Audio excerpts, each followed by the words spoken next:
Yo, Atlas speaking, and welcome to the finale of What If I Was Reborn into One Punch Man as a low-ranked hero with dual Kamui. Let the tale begin.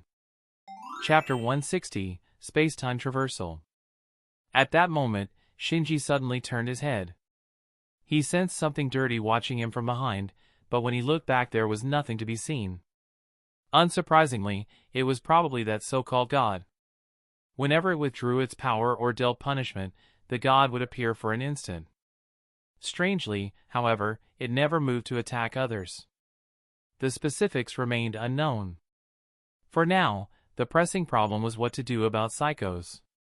Shinji tried placing his hand on her forehead to transfer energy the same way he restored Boros before. But it was clear psychos did not need life support. Although the transfer eased some of her pain and her complexion relaxed slightly, she still showed no sign of waking. Alert! The host has triggered the Hidden Quest Psychos and the God, Reward, Space-Time Traversal device. Quest details: travel back to the timeline 5 years ago to uncover the truth about Psychos, the Third Eye, and the God, and find a way to change the past. Any alterations the host makes in the past will cause corresponding changes to the current timeline. Time limit: within half a day. Note: after the host uses the space-time traversal device, the current timeline will be temporarily frozen until the host returns. The system's message made Shinji suddenly understand why Psychos had met him in the past. It was not that she had lost her memory, rather, a future version of him had traveled back in time. That raised a question. Suppose the future him had already gone back and changed things, causing butterfly effects that altered the present world, and Psychos' memories already contained him. Does that mean his trip to the past has already been predetermined? Shinji had no way of knowing the full truth. Only by traveling to the past himself could he find out. Looking down at the unconscious Psychos in his arms, he decided to use the space-time traversal device. After all, the mysterious god was something he would have to face sooner or later. Freezing the current timeline had no downside. Just as he was about to activate the device, a question popped into his mind. "Can I take someone else with me when I use the space-time traversal device?" he asked. Besides Saitama, the host may bring at most one human or monster when traversing time. However, bringing different companions may lead to different consequences. For example, bringing Garu could erase everyone's memories of Garu in the past timeline, because Garu also exists in that past timeline. The host should avoid such encounters if possible. Understanding the rules, Shinji nodded slightly. The system clearly treated Saitama as a bug. If he had taken Saitama back and simply told him to smash the god with one punch, many problems would not exist. What Shinji wanted was a helper. Aside from Saitama, the obvious choice was Boros. He was the strongest being below Saitama at present, and he would not run into the past version of Boros. 5 years ago, Boros's whereabouts in the universe were unknown. What Shinji did not realize was that asking Boros to join him would already create a deviation from the supposedly fixed outcome. Shinji carefully laid Psychos on the bed, then went home and sought out Boros directly. "I need to travel to the past. Will you come with me?" he asked plainly. "Time travel? You can actually do that?" Boros was surprised. In his understanding, such a thing was basically impossible. He had not expected Shinji to possess that ability. "More or less. I planned to travel 5 years ago and return within at most half a day. During that period, time in the current world will be frozen." Shinji's tone was calm as he said, "The process might be a bit dull, so it depends on whether you're willing." "I don't really mind. But wait, doesn't this mean I could also track down my past self?" Boros suddenly thought of the possibility. "In theory, yes, but it's best not to." Shinji gave a slightly awkward smile. If Boros really sought out his past self somewhere in the cosmos, who knew what consequences that might bring? The butterfly effect was terrifying. The system wiping memories here and there would be nothing compared to the disasters a butterfly effect could trigger. Even the flap of a butterfly's wings could cause a storm. Once he entered the past, Shinji resolved to avoid interfering with other people's fates as much as possible. City V, Wino High School. After using the space-time traversal device, Shinji felt darkness wash over his vision. Moments later, he found himself standing at the school gates of a place called Wino High School. Looking up, he could clearly see the school's plaque, Wino High School. Alert! The host has traveled back to the timeline 5 years ago. Current identity, Wino High School, Class 3-1's mysterious transfer student. Mysterious transfer student. So he was supposed to enroll here? At the same time, it was morning rush hour, and students streamed through the gates. Boros's sudden appearance, however, caused no small amount of panic among them. What is that? Is it a monster? I think it really is a monster. What do we do? The gate's blocked. Forget school, we need to run for our lives. Realizing Boros's appearance had triggered widespread fear, Shinji was just about to tell him to move away when another system notification rang out. Alert! Boros has also been registered as a transfer student at Wino High School. The host and Boros are expected to take their studies seriously. Shinji froze. How had Boros ended up as a transfer student too? The system was just messing with him now. It seems there's been a little mix-up. You and I are both students at this school now, he told Boros. Boros blinked. Students? You mean I have to study here as well? Well, if you don't want to, you don't have to, Shinji replied. The mighty ruler of the universe attending high school classes was just too absurd. It would be perfectly normal for Boros to refuse. It's fine. I'll take a look first. Boros showed no resistance. After all, he had no concept of what a school on this planet even was. Fair enough. Turning toward Wino High School, Shinji thought to himself that in this timeline, Fubuki and Psychos were probably here as well. Chapter 161, Aliens. But, there was an immediate problem that Shinji needed to deal with. Boros's appearance was bound to cause panic. Boros, just follow me straight into the school. Don't worry about other people staring. Shinji reminded him softly. Boros gave a slight nod and followed Shinji through the school gates. Unsurprisingly, they were stopped by the security guards. Who are you? This could be a monster. We can't let him in. Hurry! Contact the nearest heroes for backup. The guards tense up as if facing a grave threat. They stood in front of Boros, blocking the way, keeping a cautious distance while issuing warnings. Everyone, relax. We're both students of this school. With just a thought, Shinji produced 2 student IDs in his hand. He then presented them to the guards. The guards looked uncertain, hesitant to approach. Boros's massive frame exuded such a dominating presence that it was hard for regular people not to be intimidated by him. After all, most humans weren't comfortable around monsters. It's fine, I'll hand them to you. Seeing their hesitation, Shinji stepped forward himself. The guard at the front carefully took the student IDs from him. Even though Shinji looked human, the guard still feared he might be a monster disguised as a human. At the very least, it was obvious that this young man was allied with the monster, even speaking up on his behalf. Shinji kept a pleasant smile on his face and made no unnecessary movements, careful not to alarm them. The guards, still on edge, checked the student IDs. They found that the IDs were indeed issued by Wino High School, with no sign of forgery. Both Shinji and Boros were listed as recent transfer students. Boros's ID even had a special designation, Alien. N. Alien? The guards were stunned. Up to now, they had never seen proof that aliens really existed. Such things had always lived only in human speculation. After all, the universe was unimaginably vast, so vast that humans couldn't even detect its edge, let alone leave the solar system. People refused to believe that aliens did not exist.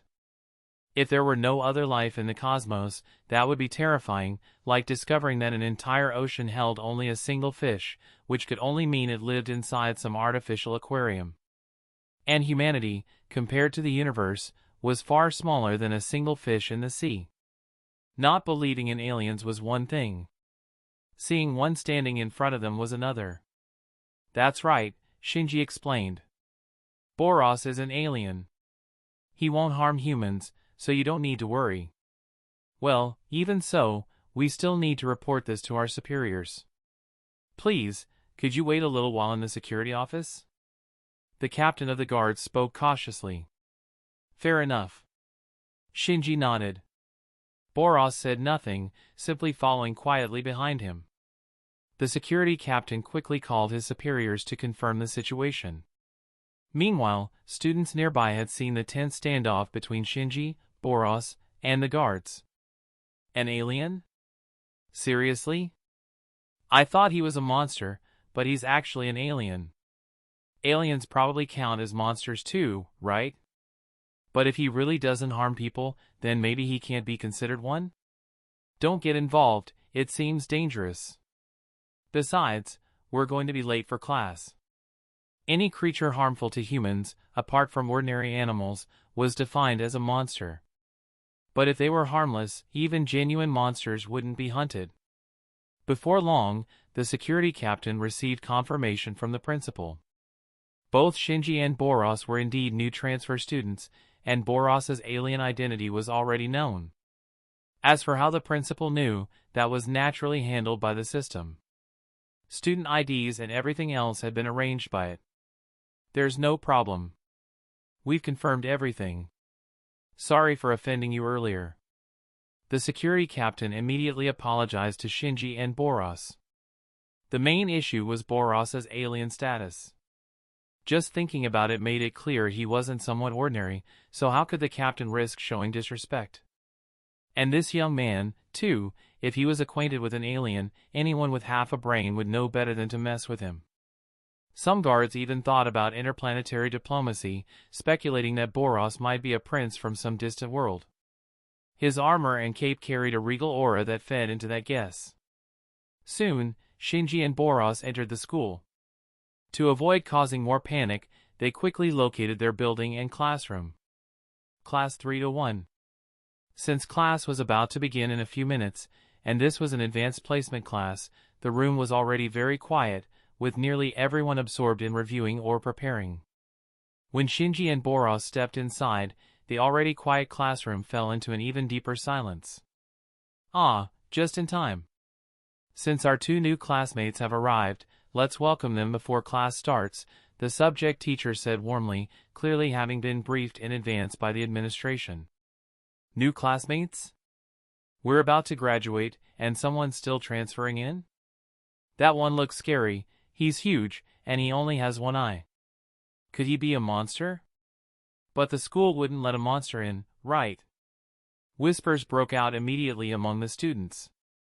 All right then, let's have our new classmates introduce themselves, the teacher said with a smile to Shinji and Boros. Sure. Shinji nodded, walked to the front, and wrote his name on the blackboard with chalk. Then he turned and glanced over the classroom, but neither Fubuki nor Psychos were anywhere to be seen. It seemed they weren't in this class. Shinji only knew that in this timeline, Fubuki and Psychos were classmates, even seated next to each other.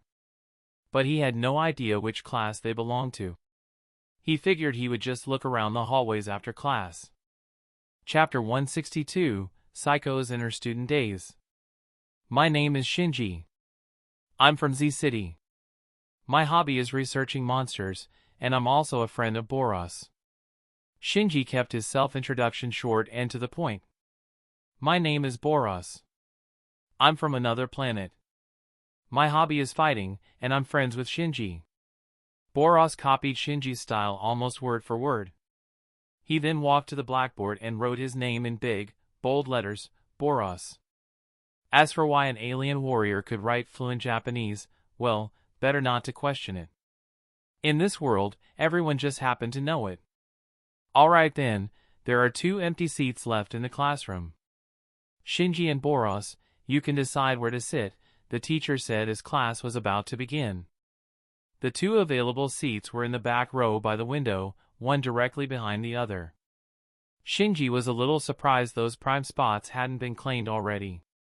After all, the back row by the window was the throne seat of any classroom. Without hesitation, he chose the second-to-last seat, while Boros casually dropped into the one right behind him. The bell rang, signaling the start of class. Shinji immediately focused on the lecture. It was math, his strongest subject, and he absorbed the material with ease. When the bell rang again, class ended right on time. Most students stayed seated to review their notes. This was an advanced placement class, basically the equivalent of an honors class. In Japan, schools still separate stronger classes from weaker ones, just under different names. Still, even among advanced students, motivation varied widely. The school didn't require after-hours lessons, but nearly everyone went to cram school anyway. Families ended up spending even more money, whether they wanted to or not. Even so, a few curious students wandered over to Shinji and Boros. "Sorry, I'd like to get familiar with the campus first," Shinji said quickly before they could start asking questions. He had no intention of wasting his break chatting. What he really wanted was to track down Fubuki and Psychos, or more precisely, Psychos. Hearing his response, the students backed off politely. Just then, something came to Shinji's mind. "By the way, does this school have a club called the Monster Research Society?" He remembered Psychos once telling him she was the one who had founded it. If it already existed here, he could meet her without delay. "No, but there is a paranormal research society. I've heard it's full of weird people," one student replied. "All right, thanks." "Got it." Shinji nodded and smiled.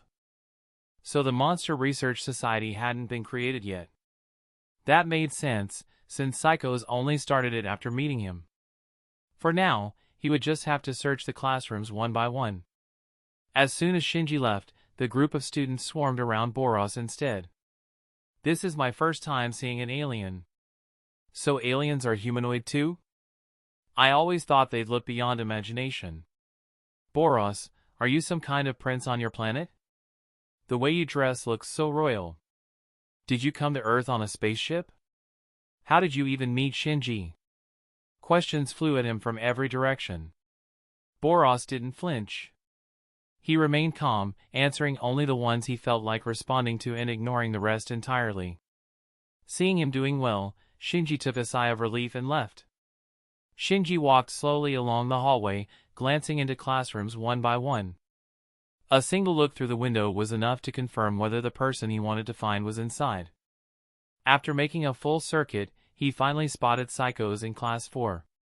Unlike Class 1, this was a standard classroom. Besides the advanced placement classes and the regular ones, Ueno High also had specialized athletic classes. But in this world, sports didn't carry the same prestige they might have elsewhere. Even a C-class hero already had Olympic-level abilities, so excelling in athletics wasn't exactly impressive. It was clear that neither Fubuki nor Psychos shone academically. Neither had ever gone on to university, as Fubuki would eventually join the Hero Association, while Psychos would go on to establish the Monster Association. Of course, with their powers, formal education hardly mattered. If they ever needed money, they could easily capture a few wanted criminals and earn tens of thousands of yen without breaking a sweat. Shinji strolled casually down the hall, pretending to be absorbed in nothing in particular while sneaking glances into the classrooms. Inside Class 4, Psychos was seated, and next to her was Fubuki. The two girls sat side by side, but they weren't interacting at all.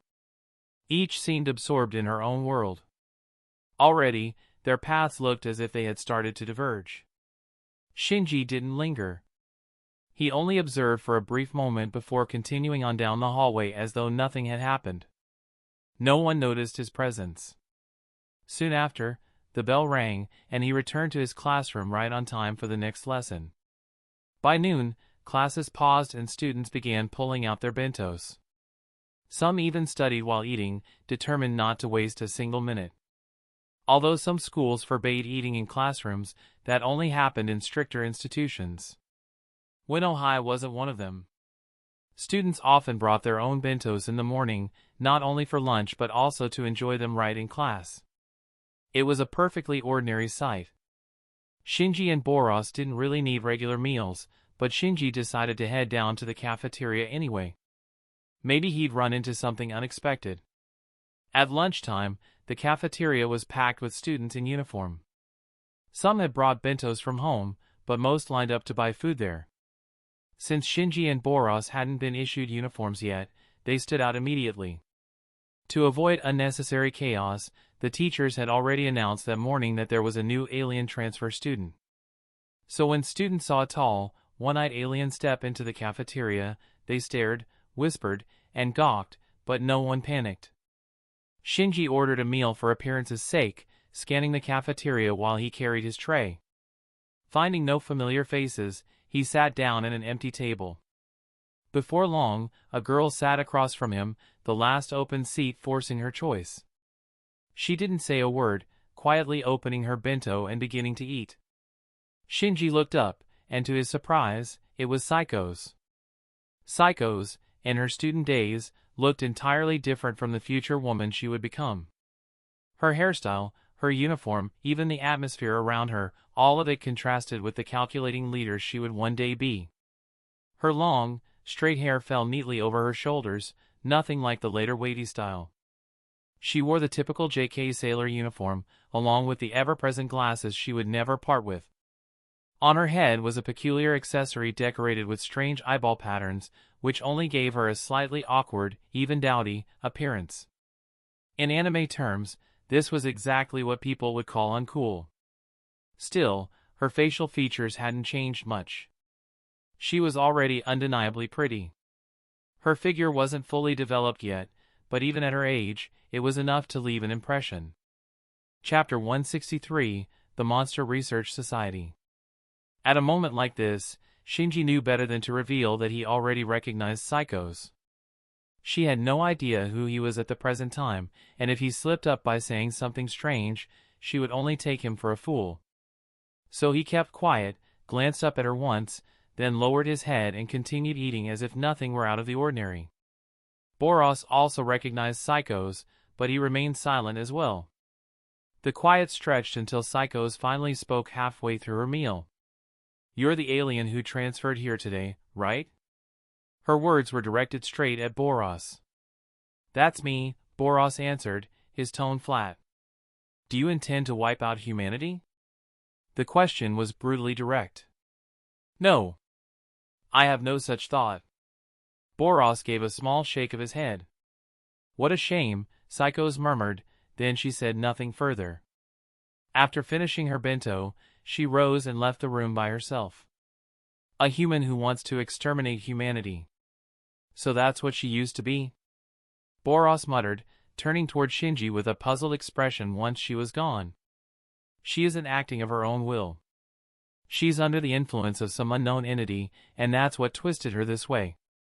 She wasn't like that originally. I came to this timeline precisely to uncover the truth behind it, Shinji explained patiently. An unknown entity? You mean something even you don't know? Boros asked immediately. Yes. And not only that, there is a chance its strength surpasses mine, Shinji replied with a slow nod. Is that so? Then this just became interesting. Boros's eyes gleamed with interest. Even if facing a being stronger than Shinji was beyond his current reach, Boros had no intention of standing still. There were ways for him to continue growing in power. Still, before any of that, there was a certain someone he first needed to find. School ended a little after 3 in the afternoon. Apart from a few students who stayed behind for cleaning duty, the rest were free to leave. Most did not go straight home, though. Instead, they hurried to cram school. For Shinji and Boros, cram school was meaningless. Shinji's extraordinary memory and sharp insight made studying effortless, while Boros had never studied Earth subjects at all. Since he would only remain in this timeline for half a year at most, there was no reason for him to waste time with such things. With nothing else pressing after school, Shinji decided to move forward with his plans. He and Boros made their way to the faculty office. "Teacher, I'd like to establish a club. Could you tell me what I need to do?" Shinji asked directly. The supervising teacher, who also served as their homeroom teacher, looked at him calmly. "What kind of club do you want to start? Normally, you need at least 3 founding members and an application form. Once it's filled out, I'll submit it for approval." "Monster Research Society," Shinji replied without hesitation. In Saiko's memories, it was his sudden appearance before her that inspired her to create the Monster Research Society. This time, however, he intended to take control of the situation. He would establish it first, then invite her to join. He refused to allow the outcome in her memory to play out unchanged, so he had to alter the course here and now. Monster Research Society. The name itself was unusual, yet the teacher did not comment on it. A student who kept company with an alien was not someone who could be considered ordinary anyway. "All right then.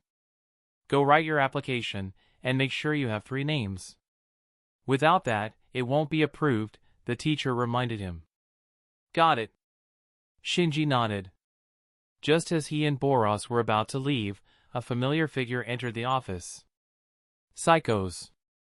She barely acknowledged their presence, brushing past them on her way to the teacher's desk. "This is my withdrawal application for the Paranormal Research Society." Her tone was heavy, and the gloom on her face was impossible to miss as she handed over the form. "All right, I'll take care of it," the teacher replied gently. He gave her a worried glance. "Saiko's, have you been unwell? Or did something happen? You don't seem like yourself lately." "It's nothing." She shook her head and refused to elaborate. Without waiting for further questions, she turned to leave. As she did, her eyes flicked toward Shinji for the briefest moment, then darted away just as quickly. She kept her gaze straight ahead, clearly unwilling to idle. Her mood was written all over her. She had dropped all polite speech even with her teacher, and she hadn't spared her classmates so much as a glance. Shinji wasn't bothered in the least. Instead, he seized the chance and spoke up immediately. "Since you've left your old club, why not join ours instead?" From what he had just witnessed, he knew this was the exact moment Saiko's had fallen out with Fubuki. The reasons were straightforward enough. First, Fubuki and the Paranormal Research Society had rejected Saiko's belief in exterminating humanity. Second, Fubuki had gone so far as to forcibly seal her psychic powers with a kiss. "Sorry. I'm not interested." Saiko's reply was cold, a far cry from the person she would eventually become. But Shinji had no intention of letting it end there. He gave her a small, knowing smile. "Don't you want to wipe out humanity? I think you might find the Monster Research Society appealing." Before he could finish, Saiko's suddenly stepped forward and seized both his hands, gripping them tightly. It was like something inside her had been switched on. Her face lit with excitement, her entire demeanor transforming in an instant. "You mean you accept my ideals?" Chapter 164, Boros from the Past. "Ah. I do not fully understand your ideals yet, but they sound not bad." That was a lie. Shinji had no choice but to say it if he wanted to get closer to Saiko's. "I can explain them to you slowly, but this is not the best place. Let us go somewhere else." With that, Saiko's hurried out of the office. Shinji gave Boros a quick look, and the two followed her. They stopped at a quiet corner of the corridor where Saiko's, brimming with excitement, began to pour out her beliefs to Shinji. "I understand you," Shinji replied simply. He did not mean that he agreed with her idea of eradicating humanity. What he meant was that he understood she had become this way because of the influence of that so-called godlike being. "Really?" Saiko's eyes widened, her face bright with surprise. At last, she had found someone who might understand her. "My name is Shinji. Will you join our Monster Research Society?" He extended his hand toward her. "I will." "I am Saiko's." She accepted almost instantly, without hesitation. And so, Shinji, Boros, and Psychos became the founding members of the Monster Research Society. They completed the club application, handed it to the homeroom teacher, and within a few days, it was approved. From then on, aside from their regular classes, their free time was dedicated entirely to the club. They never sought new members. Boros spent most of his time lazing about, while Shinji kept close to Psychos, accompanying her as she researched monsters. Over time, Shinji noticed just how deeply God's influence had warped her. Her very memories had been tampered with and reshaped by that entity. Shinji pondered quietly, I wonder if Kodo Emetsukumi can work on the current Psychos. There's no way to know unless I try. At present, Kodo Emetsukumi has no other urgent use, so it should not matter if I test it now. Psychos, Shinji called softly. She looked up from the book of monsters she had been studying, and their eyes met. Kodo Emetsukumi. At once, Shinji activated his illusion technique. He began with his left eye, since the left eye Kodo Emetsukumi had a shorter cooldown, though it could not make permanent changes to a person's consciousness. Thanks to the Hashirama cells within him, the cooldown for both eyes was shortened even further. If this trial worked, he planned to later use the right eye to rewrite her altered memories permanently. He attempted to cut out the corrupted memory at its root, erasing the foothold of God. As Kodo Emetsukumi was unleashed, Psychos' eyes dimmed faintly. Shinji had no idea what the outcome would be. In the next moment, Psychos clutched at her temple, her expression twisting with pain. ARG. The sight made Shinji uneasy. Kodo Emetsukumi normally rewrote consciousness silently, leaving the target unaware of the change. Pain meant something else was at work. A third party. Most likely the god. Realizing what was happening, Shinji immediately forced his power further, unleashing the right eye's Kodo Emetsukumi on Psychos. Yet instead of easing her suffering, the technique only intensified it. Her condition grew even worse before his eyes. At that moment, inspiration struck him. He activated his Ten-Tails Jinchuriki form and instantly pulled Psychos into the Origin Sphere dimension. Unlike the Kamui space, this place was completely cut off from reality itself. Shinji wanted to test whether severing her connection to the god would bring relief. And it worked. The pain in Psychos' expression gradually faded, her twisted aura calming little by little. Until she fully recovered, Shinji resolved not to take her out of the Origin Sphere dimension. Meanwhile, Boros was nowhere near the Monster Research Society's clubroom. He was out in the void of space, piloting the very ship he had once used to reach Earth. Shinji had released it from Kamui and entrusted it to him. Boros had taken a leave from school, spending every day roaming through the cosmos. But he was not wandering without aim. He was searching for his past self. Drawing on memory, Boros retraced the paths he had traveled 5 years ago, then steered the ship at full speed toward that star system. Back then, he had zigzagged across countless worlds, hunting for Earth in an endless search. Now, with his destination certain, he could cut directly through space at maximum speed without scanning every planet along the way, saving unimaginable amounts of time. The vessel tore across the cosmos at an impossible velocity. After an unknown length of time, Boros finally reached the system he remembered. There could be no doubt, the ship was moving far faster than light. Otherwise, reaching Earth in only 20 years would have been utterly impossible. The reasoning was simple. A light year measures the distance light travels in a year through the vacuum of space. If the ship's speed had only been close to light, then Earth would have needed to lie a mere handful of light years from his starting point. But the Milky Way itself stretches 160,000 light years across, and that is nothing compared to the vastness of the universe. The observable universe is estimated to be around 93 billion light years wide. At the speed of light, traveling from the edge of the observable universe to Earth would take 46.5 billion years. And that covers only what can be observed. Beyond that, no one knows how far the unobservable reaches might extend. In short, the ship's maximum speed defied all calculations. Perhaps only one sensei himself could know the answer. At last, Boros slowed the vessel as he arrived at the target system. After a long stretch of scanning, his ship finally detected another craft, an identical vessel. And within it was none other than the Boros of this timeline. Boros left his own ship and approached, determined to face his past self directly. "Lord Boros. Ahead of us, there's a ship exactly like ours," shouted Jiryugenship from the control room. The Boros of the past were at a loss. On the monitors, a figure appeared, a figure unmistakably familiar. Jiryugenship froze. His eyes darted between the Boros standing behind him and the Boros displayed on the screen. "Lord Boros. Why are there two of you?" Chapter 165, Successfully Rewriting Consciousness. Looking at the screen and seeing a self that was almost identical, even Boros felt a momentary confusion. The only clear difference lay in the armor. The other suit appeared to have been violently damaged and then repaired with inferior materials, giving it a patched, beaten look that contrasted with Boros's own pristine plating. "Lord Boros, what should we do?"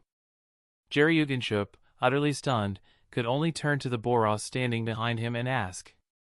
"Do not panic. Let him come here," the Boros on board answered calmly.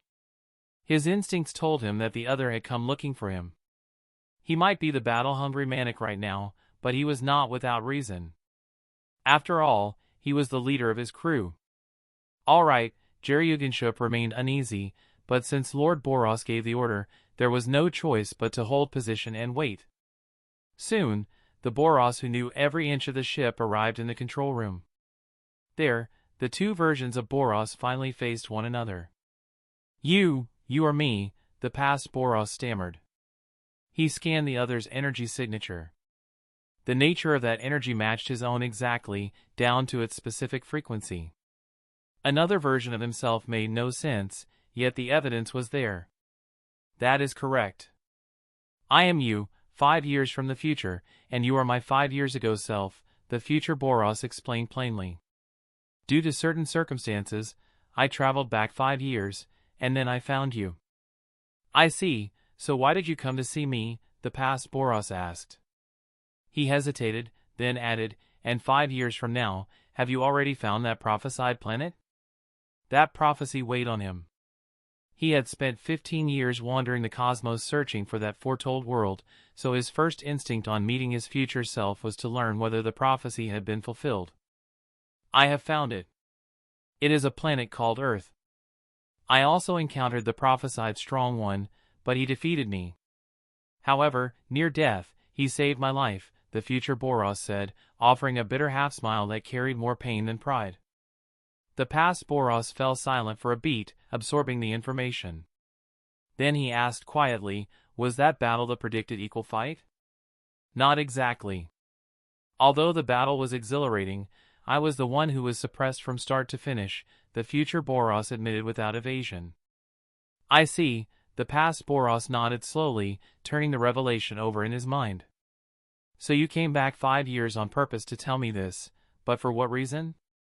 "I did not come back only to tell you that," future Boros said bluntly. "I came back with that person." He met his younger self's eyes without flinching. "As for why, you or me, and I know you will. You would never be content to be crushed and accept defeat. The one who beat me said there are beings on Earth stronger than him, and that he himself is not the strongest. What do you think you would do upon learning that? So I need your power, or I can give you mine. I am you, and you are me. There is no difference," he continued. That was his true intent. For Boros, energy fusion posed no difficulty, especially when the other self's energy aligned perfectly with his own. The past Boros thought quietly for a moment, then replied, "You have found Earth 5 years from now, which means I will still need 5 years to reach it. I do not want to wait that long. I will give my power to you. Please return to 5 years from now, take my portion, and fight to your heart's content." His obsession with battle outweighed everything else. He did not care if offering up his strength meant he would vanish afterward. "No problem." Boros gave his past self a firm promise.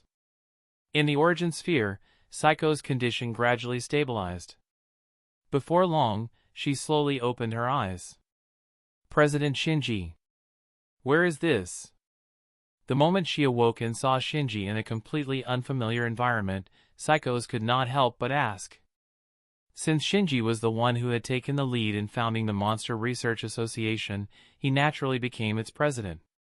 Psychos, by contrast, was the vice president, completely opposite to how she remembered things. Shinji did not answer her question. Instead, he asked, "How do you feel now? Any discomfort?" "No." Psychos rubbed her temples, trying to recall something. "For some reason, it feels like I just had a really long dream." Vice President Psychos, do you still have any thoughts about exterminating humanity? Shinji probed.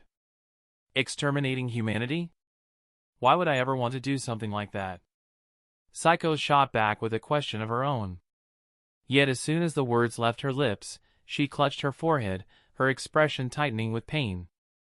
Fragments of memory surged back.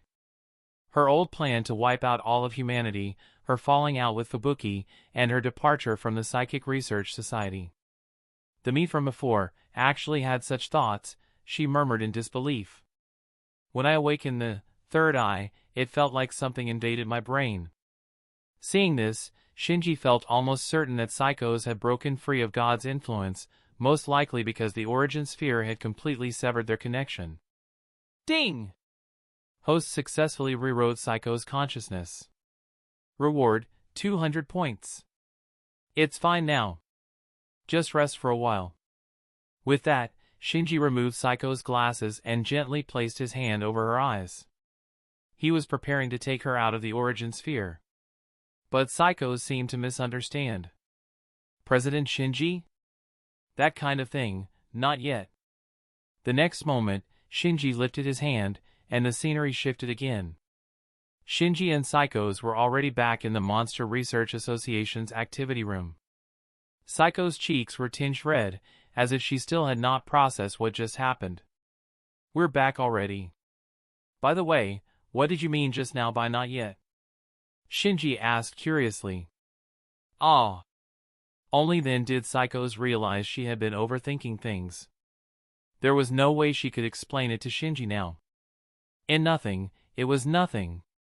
Shinji suddenly felt that the Psychos of her student days seemed far more innocent than she would be decades later. She even blushed. How cute! Chapter 166, The Initiative to Kiss. Boros had yet to return from space. Shinji knew exactly what Boros had gone to do, since Boros had asked for his opinion before setting off. At the time, Shinji had agreed. Although meeting his past self could create certain consequences, those consequences weren't especially harmful, so he let Boros go without trying to stop him. During this period, it had basically been just Shinji and Psychos, a man and a woman, alone in the Monster Association's activity room. Shinji could have left long ago since Psychos' condition had already stabilized. He had originally wanted to dig up more information about God, but that presence never showed itself again, as if it no longer existed at all. Still, Boros had not come back, and Shinji was waiting for him, which was why he had yet to return to his original timeline. Because of the time they spent together, Shinji and Psychos had grown increasingly close. Vice President Psychos, do you have any dreams right now? Shinji suddenly asked. I want to stand at the very top of the world, Psychos answered without hesitation. That's quite an ambitious dream, Shinji sighed. In his memory, even before Psychos was influenced by God, her goal had always been to reach the top. Back then, her ideals were still aligned with Fubuki's. She willingly joined to support Fubuki, aiming to push the association to the top of the world and help Fubuki defeat her greatest rival, Tatsumaki. But when she awakened the third eye, God interfered and twisted what Psychos should have seen. It made her believe that ruling over these so-called intelligent humans, who were no better than viruses, was disgraceful, which led her to conceive the plan of exterminating humanity altogether. The rest hardly needed explaining. None of the Society for Supernatural Research members supported Psychos' vision, and Fubuki herself eventually betrayed her. In the end, Your falling out with the president of the Paranormal Research Association was a misunderstanding, wasn't it? Do you still resent her now? Shinji asked. I cannot forgive that woman, Psychos replied firmly. It's one thing if she couldn't accept my ideals back then or even condemned me, but she sealed away my psychic powers just because she feared I would surpass her. That is something I will never accept. Even though Psychos was no longer under God's influence, she still couldn't forgive Fubuki. She had once respected and trusted her deeply, only to be stabbed in the back like that. The more she had respected Fubuki, the more her hatred grew now. I see, the president of the Research Association really did act unfairly, Shinji said in agreement. It wasn't just empty words either. He truly thought the same. Compared to Psychos after being influenced by God, Fubuki's actions weren't much different in terms of extremity or selfishness. Back in their school days, Fubuki had been even worse than she was later on. The Fubuki of today seemed almost decent by comparison. So then, President Shinji, you won't ever betray me, will you? Psychos looked at him with hopeful eyes. Of course not, Shinji replied with an awkward smile. That question carried a lot of weight. He suspected that if he dared to say yes, Psychos might blacken instantly. Good! Psychos said joyfully. Although that woman sealed my psychic powers back then, ever since I awakened the third eye, my sensitivity to psychic energy has far surpassed what it was before. The sealed powers quickly returned. With confidence in her voice, Psychos continued, I'm certain that within a few years I'll reach the top of the world. When that happens, our Society for Supernatural Research will be the strongest organization without equal. Hearing this, Shinji suddenly wondered. Was the third eye truly something Psychos had awakened on her own? That would mean the third eye wasn't a trap set by God. God's interference had only occurred when Psychos opened it, twisting what she was supposed to see about the future. That might also explain why Psychos wasn't punished the same way as the homeless emperor, who had his powers reclaimed and was erased entirely. Instead, Psychos had only suffered headaches and confusion, yet her powers remained untouched, since they were her own strength to begin with. Most likely, God would not trouble Psychos again in the future. A few days later, Boros finally returned. You're back at last. Looks like you've already finished what you set out to do? Shinji asked immediately.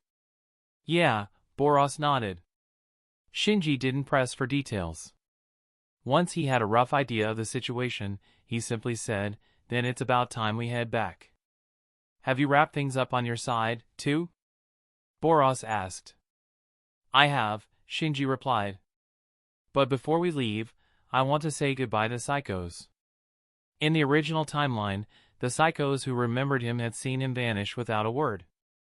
This time, Shinji didn't want to disappear without a proper farewell. Boros, of course, had nothing to add. Unlike Shinji, he had no attachments in this timeline. If he cared about anyone here, it would only be himself, or rather, this version of himself. Soon after, Shinji arrived at the Esper Research Association's activity room. President Shinji, you're here. Let's start today's research right away. Psychos greeted him with a radiant smile. Shinji fell silent for a moment. Vice President Psychos, I came to say goodbye. Goodbye. Psychos froze. What do you mean?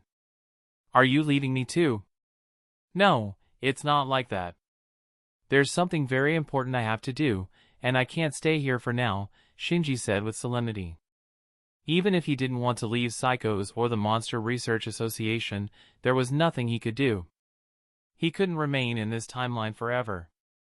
At most, he could stay 6 months before the system would forcibly pull him back. Leave for now? Does that mean you'll be back soon? Psychos asked anxiously. Not exactly soon, but in about 5 years, we'll meet again for sure, Shinji said, telling her as much as he could. 5 years, for Psychos, that span felt unbearably long. Fine. I'll wait 5 years. But you absolutely must not forget me. Though she hated to part, Psychos didn't make a scene. We agreed, didn't we? One day we'll stand together at the peak of the world. Yeah, Shinji nodded slightly. Feeling it was time to go, he prepared to activate the space-time traversal device with Boros. Just as he did, Psychos suddenly called out, "President Shinji." He turned instinctively and found Psychos very close. Before he could react, her lips pressed against his. Alert! Host has completed kiss with Psychos. Reward obtained, 50 points. Shinji widened his eyes, but before he could even process the sensation, the device pulled him and Boros away. Strangely, though, even after the space-time shift, he still felt a soft, lingering warmth on his lips. When he opened his eyes, he realized that standing before him was the Psychos of his original timeline. The transition from one Psychos to the other had been seamless, and both had leaned in to kiss him. Chapter 167, The Great Purge. For a moment, Shinji was dazed, almost thinking the space-time traversal had failed. But when he opened his eyes and saw Psychos 5 years later, he realized it was only a coincidence. Wait, wasn't this Psychos' secret hideout? President Shinji, you're finally awake. As their lips parted with a silver string still attached, Psychos gazed at him with hazy, lingering eyes, as though she still hadn't fully recovered. Hearing her call him President Shinji, he immediately realized his rewrite of events from 5 years ago had worked. Otherwise, she would have addressed him as Vice President Shinji. What was that just now? He asked. At the moment, he was lying on Psychos' bed while she leaned over him, hands planted on either side, hovering above him. It's nothing. When I woke up, I found you slumped at my bedside, like you'd fallen asleep while taking care of me. So I laid you down so you could rest properly. She admitted directly. As for that kiss, I guess I lost control for a moment. My mind went blank, and I don't even know what I was thinking. I see, Shinji understood. It seemed that when he traveled back 5 years, his body in this timeline hadn't simply vanished but had remained here in Psychos' secret hideout. Given the flow of time, 1 year outside equaling a single day here, his trip to the past that spanned 5 years amounted to only half a day in this timeline. President Shinji, do you need to rest a little longer? Psychos asked with concern. She leaned in so close their noses nearly touched. Heck, Shinji could even feel her breath against his skin. No, I'm fine now, he replied. Instead of pulling back, Psychos pressed even closer, resting her forehead against his as if testing his temperature. Satisfied that nothing was wrong, she smiled softly. Looks like you really are fine. Shinji could tell Psychos was bolder than before. Was this also a ripple effect of his journey to the past? When Shinji nodded, only then did she pull away from him. Shinji sat up on the bed and cautiously asked, Psychos, what's your goal right now? Of course, it's to stand at the very top of the world. Has it really only been 5 years and you've already forgotten? Psychos replied with a playful smile. I didn't forget. I just wanted to ask, Shinji said. So you founded the Monster Association to help yourself climb to the top of the world, right? Wrong. Not for myself. Psychos interrupted, her eyes shining, but for us. For you and me, President Shinji. She corrected him. That's why we have to defeat the Hero Association. Right now, they're our greatest obstacle. Since President Shinji seems to have regained his memories, I have to ask, do you intend to continue serving the Hero Association, or will you stand with me? Though Shinji had freed her from God 5 years ago, Psychos' ambition had not faded. She had abandoned the plan to exterminate humanity and return to her original goal of standing at the very top of the world. To reach that summit, she still intended to lead the Monster Association against the Hero Association. A clash between them seemed inevitable. But you can't fully control the Monster Association yet, can you? Shinji asked. You're right. To some of the executives, I'm just a strategist, not their leader. I don't have complete control over them, Psychos admitted. To defeat the Hero Association, the first thing you need is unity, Shinji said plainly. If no one can keep the executives in line, internal conflict is inevitable. And if it happens at a crucial moment, it could cost us everything. I don't have that ability. But with you, President Shinji, it's different. I want you to take command of the Monster Association from here on, Psycho said firmly. All right. I'll do it, Shinji nodded after a pause. Hearing that, Psycho's face lit up with joy. President Shinji, you've finally come back to me. She had waited for this moment for 5 long years. But for now, I don't want to make the Hero Association our immediate enemy. What I mean is we shouldn't harm humans or go out of our way to provoke the Hero Association. We need time to grow stronger first, Shinji said, his tone serious. To be honest, the Monster Association isn't ready to face them yet. Can you trust me on this? I trust you, Psycho's replied after a pause. Usually, with Shinji back, she would feel confident enough to confront the Hero Association directly. She knew the strengths and weaknesses of every S-class hero, while the Hero Association had limited information about the Monster Association. She could assign the right officials against specific opponents. For example, Ugly President matched well against Sweet Mask, and Gums could restrain Pig God. Psychos had long prepared herself to face Tatsumaki. Above all, President Shinji was their key card. His caution, however, made her hesitate. She trusted him too much to doubt his judgment. Listen. Even if I persuaded Boros to leave the Hero Association and join us, our odds still wouldn't be great. We need more time to develop, Shinji explained. Before that, we have to bring order inside the association. Those monsters need to follow our rules. The rule was simple, no harming humans at will. With that policy, the Monster Association could operate without immediately provoking the full force of the Hero Association, and they could avoid drawing in Saitama's attention. Humans would tolerate harmless monsters, and Saitama never bothered with threats that did not endanger people. Psychos raised no objections. She had already given up on annihilating humanity 5 years ago. Now, everything she did aimed toward one day standing at the top of the world alongside President Shinji. A purge is coming, Shinji muttered as he rose to his feet.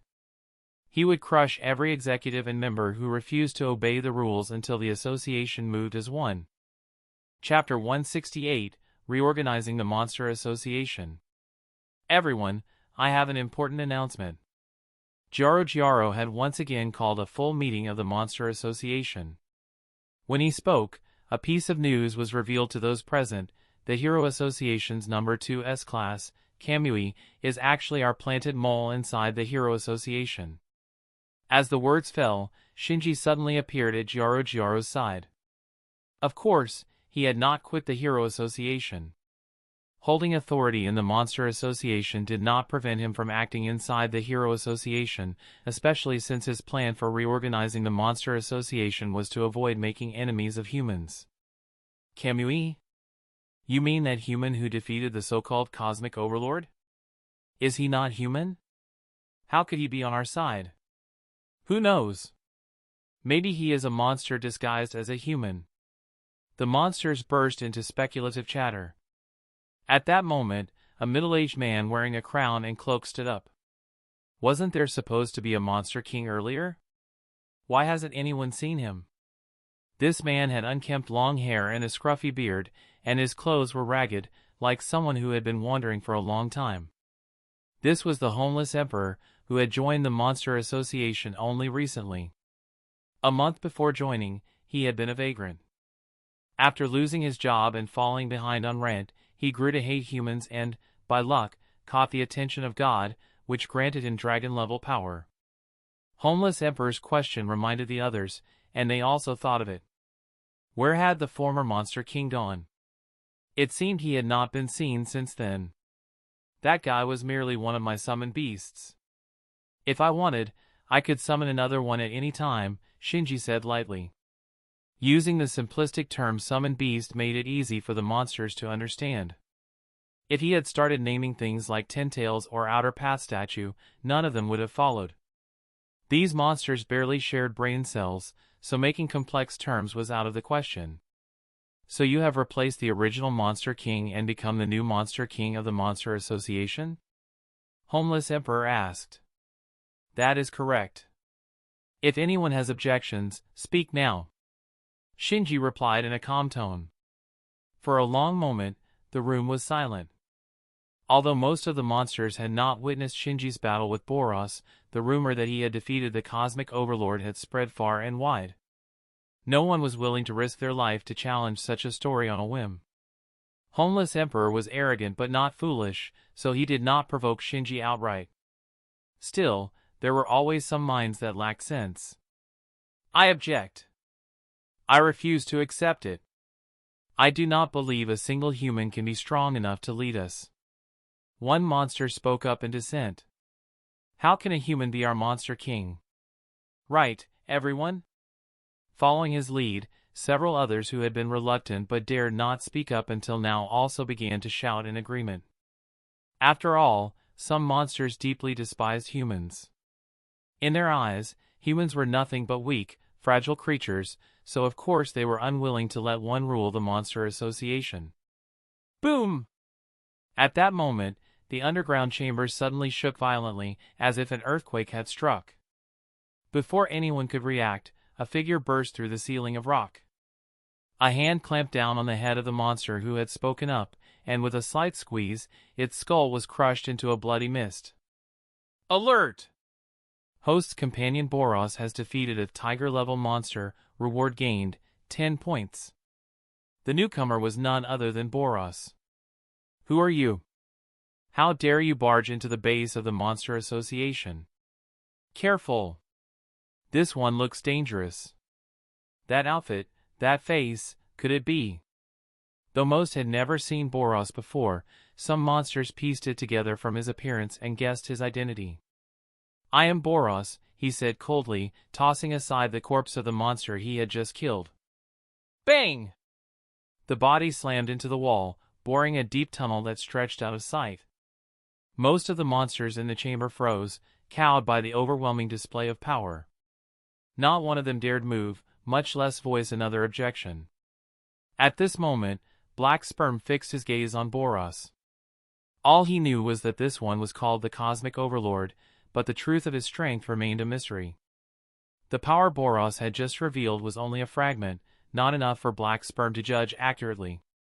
Less powerful monsters, those below dragon level, were clearly under control, but the dragon level executives still held their ground.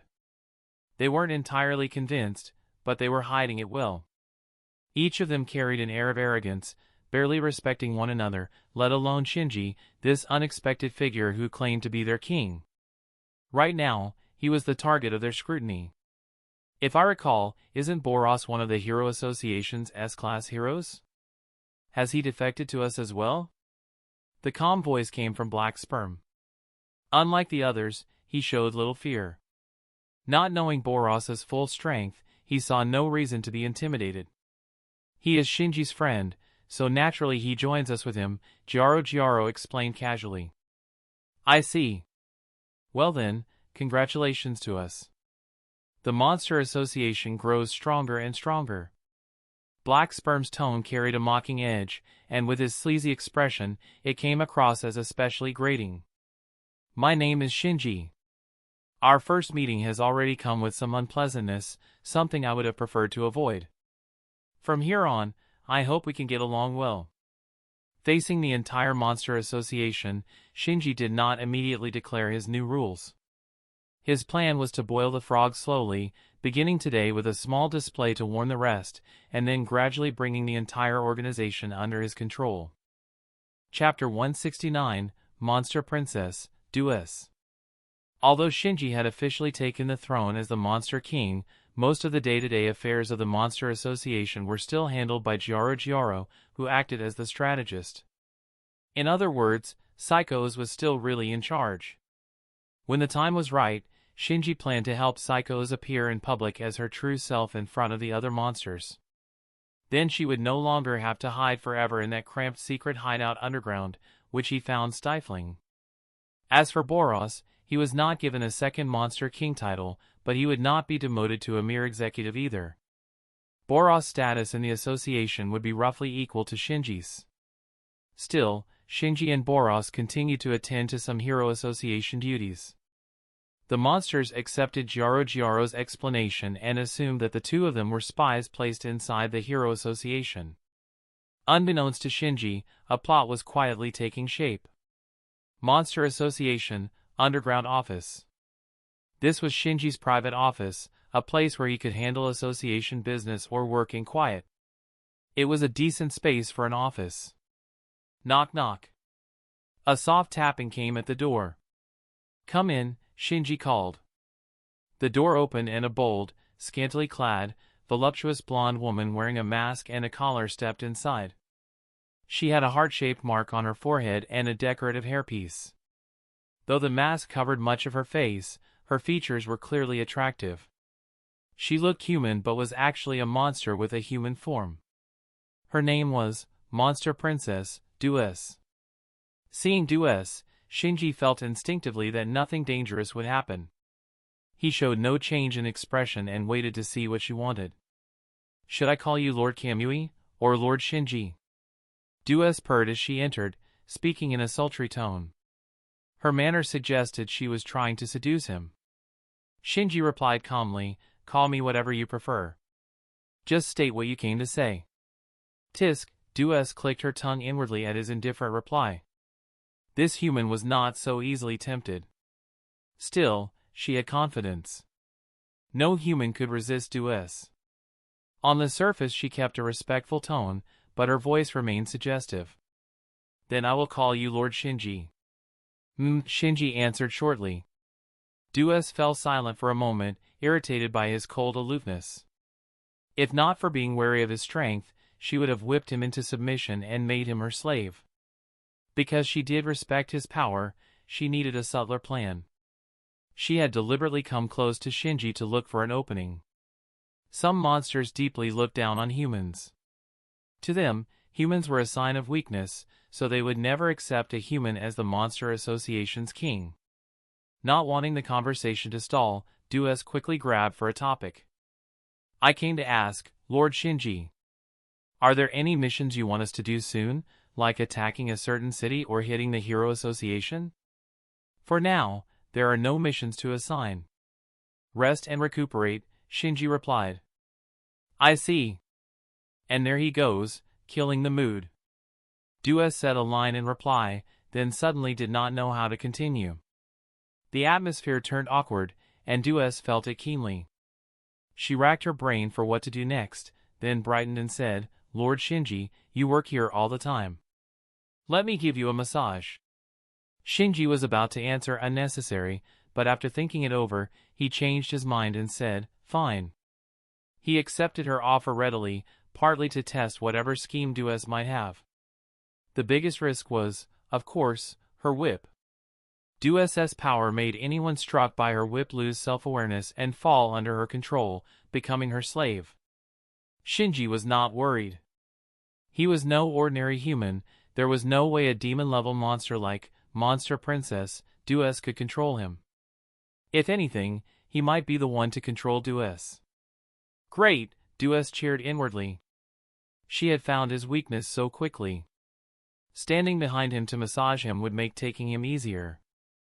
The so-called number 2 S-class, the so-called savior, the so-called monster king, it all looked overrated.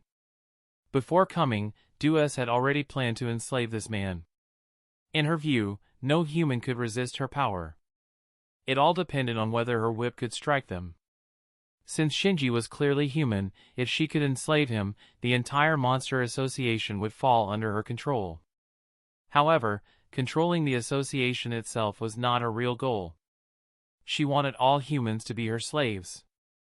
Shinji was not only the Monster King here but also a top S-class hero in the Hero Association, a leading figure among humans. Her desire to conquer him was overwhelming. If she could control Shinji, controlling all humans would be close at hand. Dreaming of that fantasy, she moved behind him.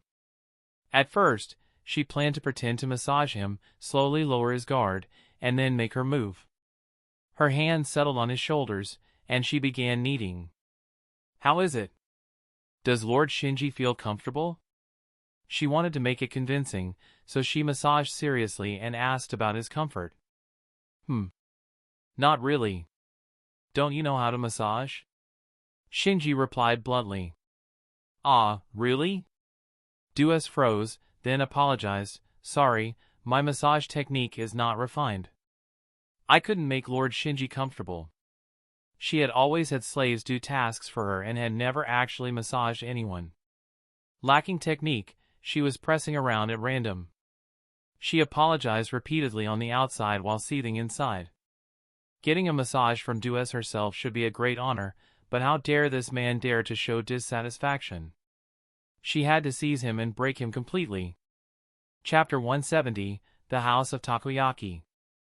After massaging for quite a while, Dues kept probing for an opening. She still could not tell when Shinji might lower his guard. He had seemed relaxed the whole time, as if he held no suspicion at all, and that made her hesitate to act recklessly. Gradually, her patience wore thin. She decided to treat him as careless, convinced he had already been charmed into complete trust. She slipped a whip from behind her back while keeping one hand on his shoulders, still pretending to massage. Moving as quickly as she could to avoid detection, she lashed at his back. But just as she thought she had succeeded, Shinji caught the whip with a reverse grip. What? Dues was taken aback that he could react so fast. She still looked confident, because her whip did not need a clean strike to work, mere contact would trigger the effect. Although that would be weaker than a direct hit, it should be more than enough to control a human.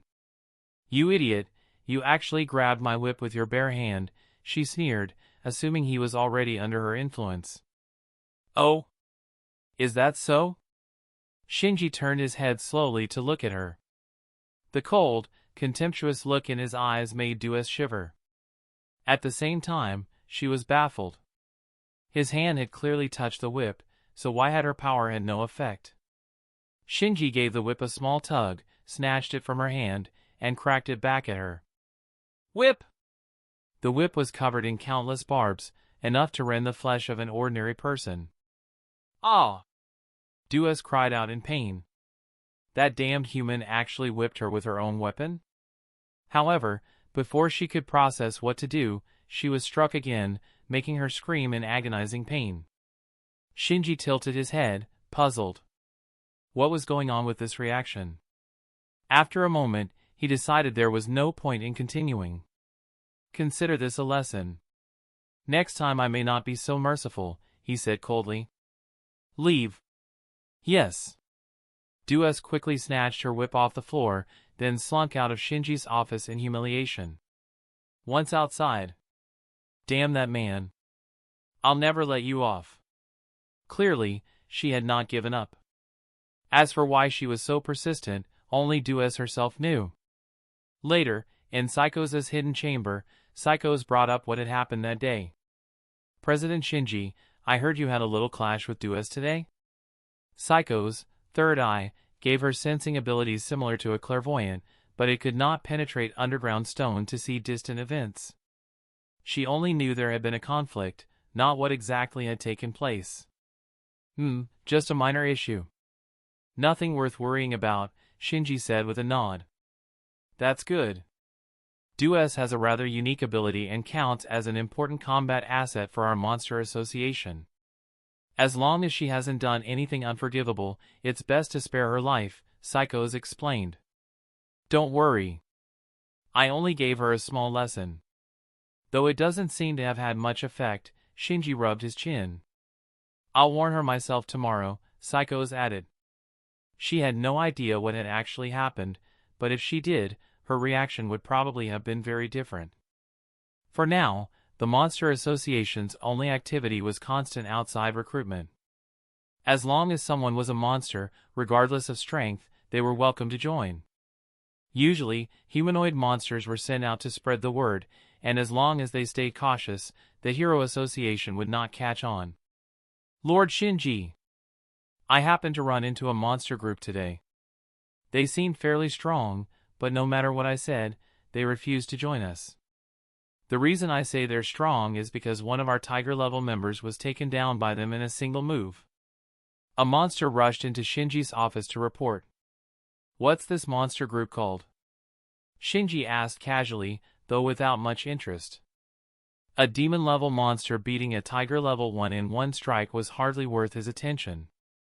They called themselves the House of Takoyaki, or something like that, the monster answered uncertainly. House of Takoyaki. The name caught Shinji's attention immediately. It was because the House of Takoyaki was once the House of Evolution.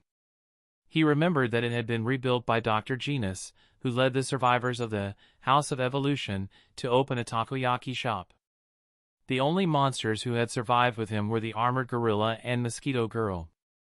Chapter 171, Encounter with Mosquito Girl again.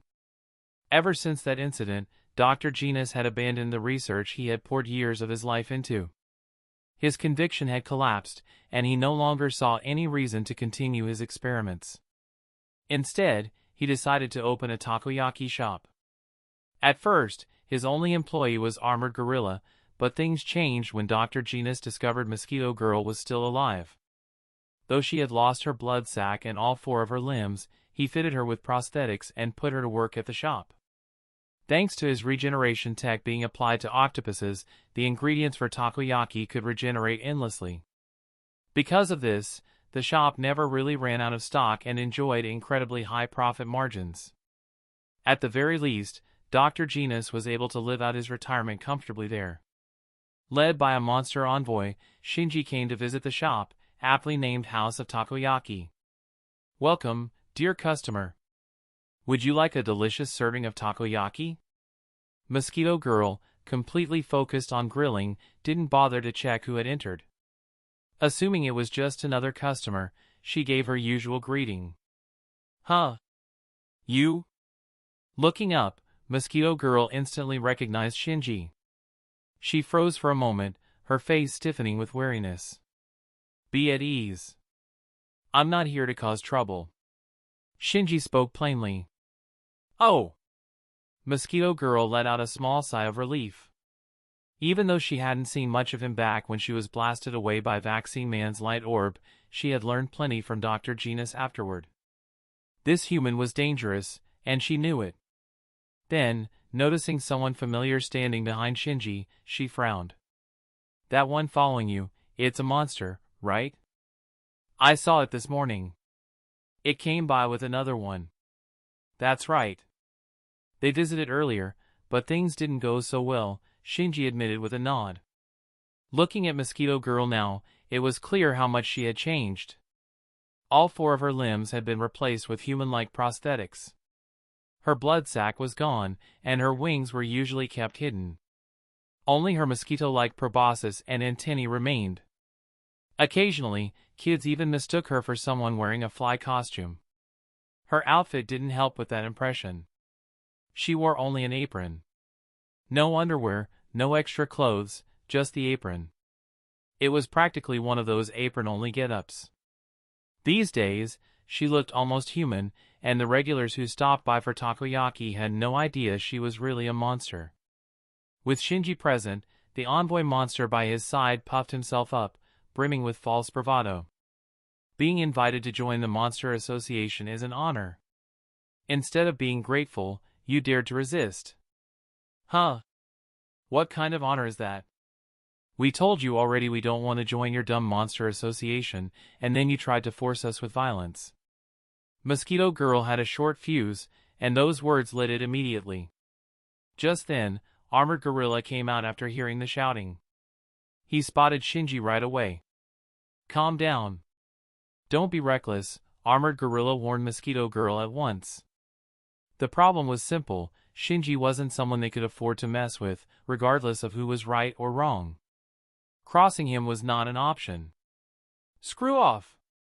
Mosquito Girl's temper flared, veins popping on her face. She wasn't about to back down. Using violence to force them?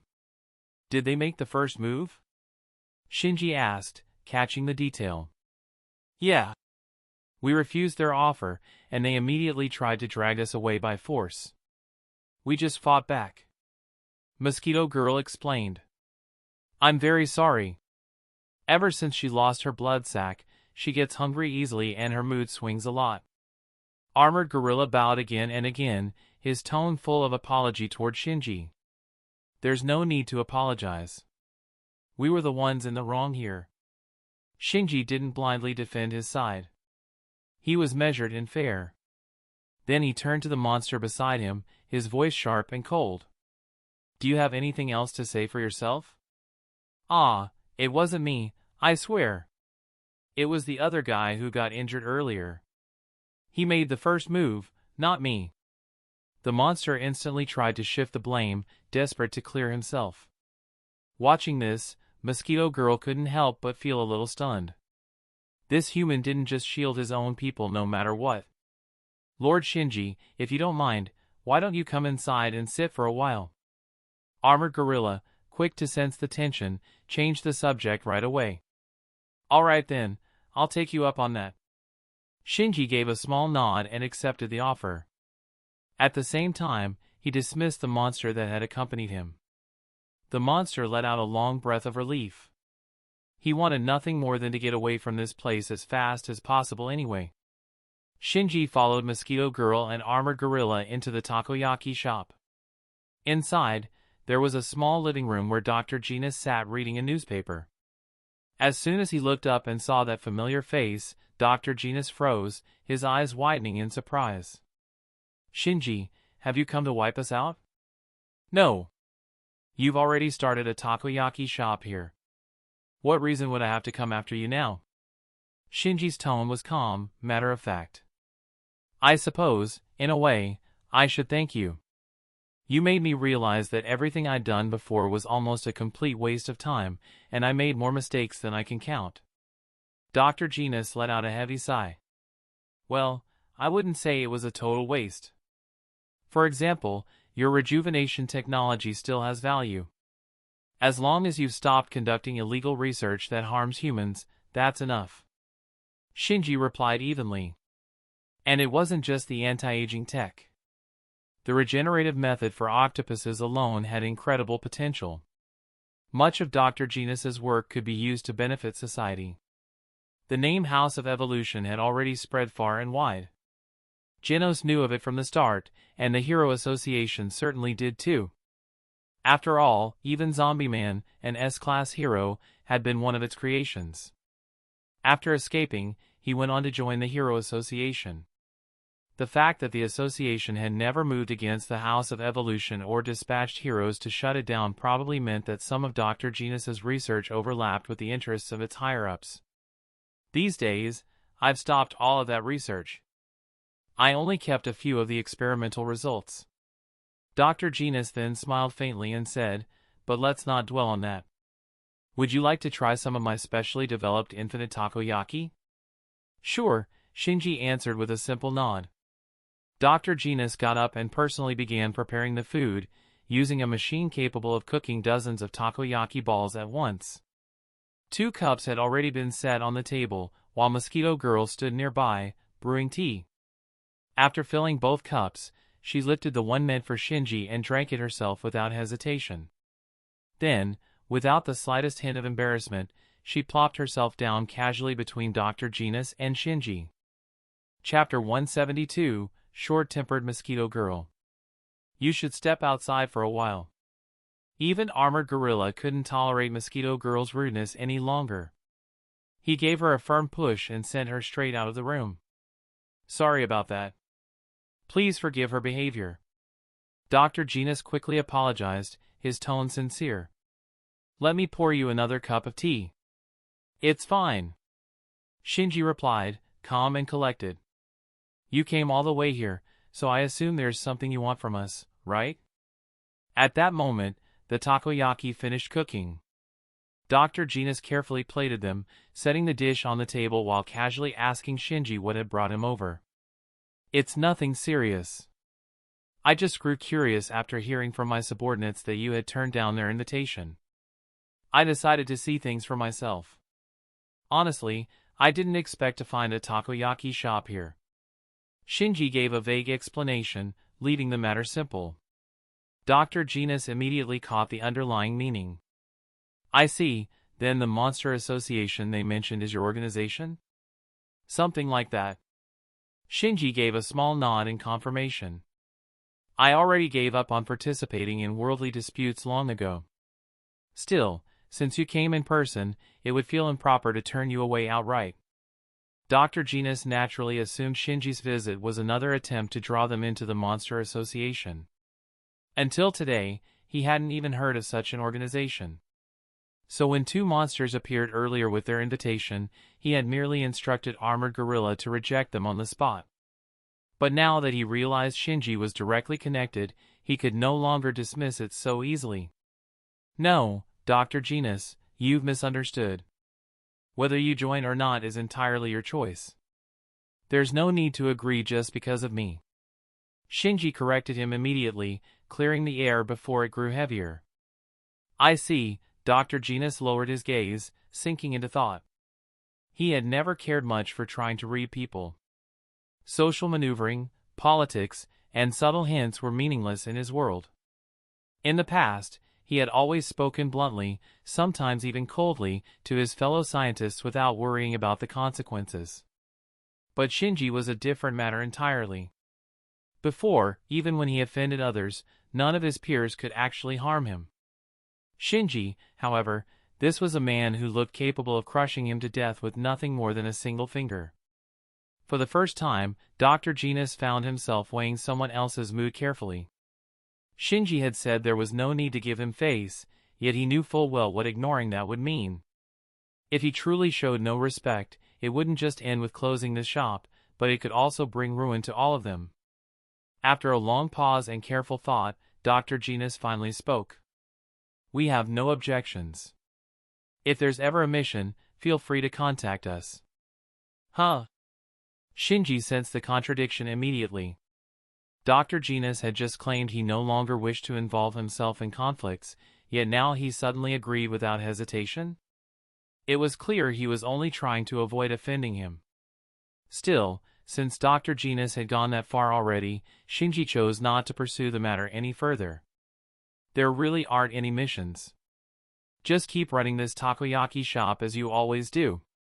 Shinji gave a faint, slightly awkward smile. Understood. Dr. Genus gave a small nod in return.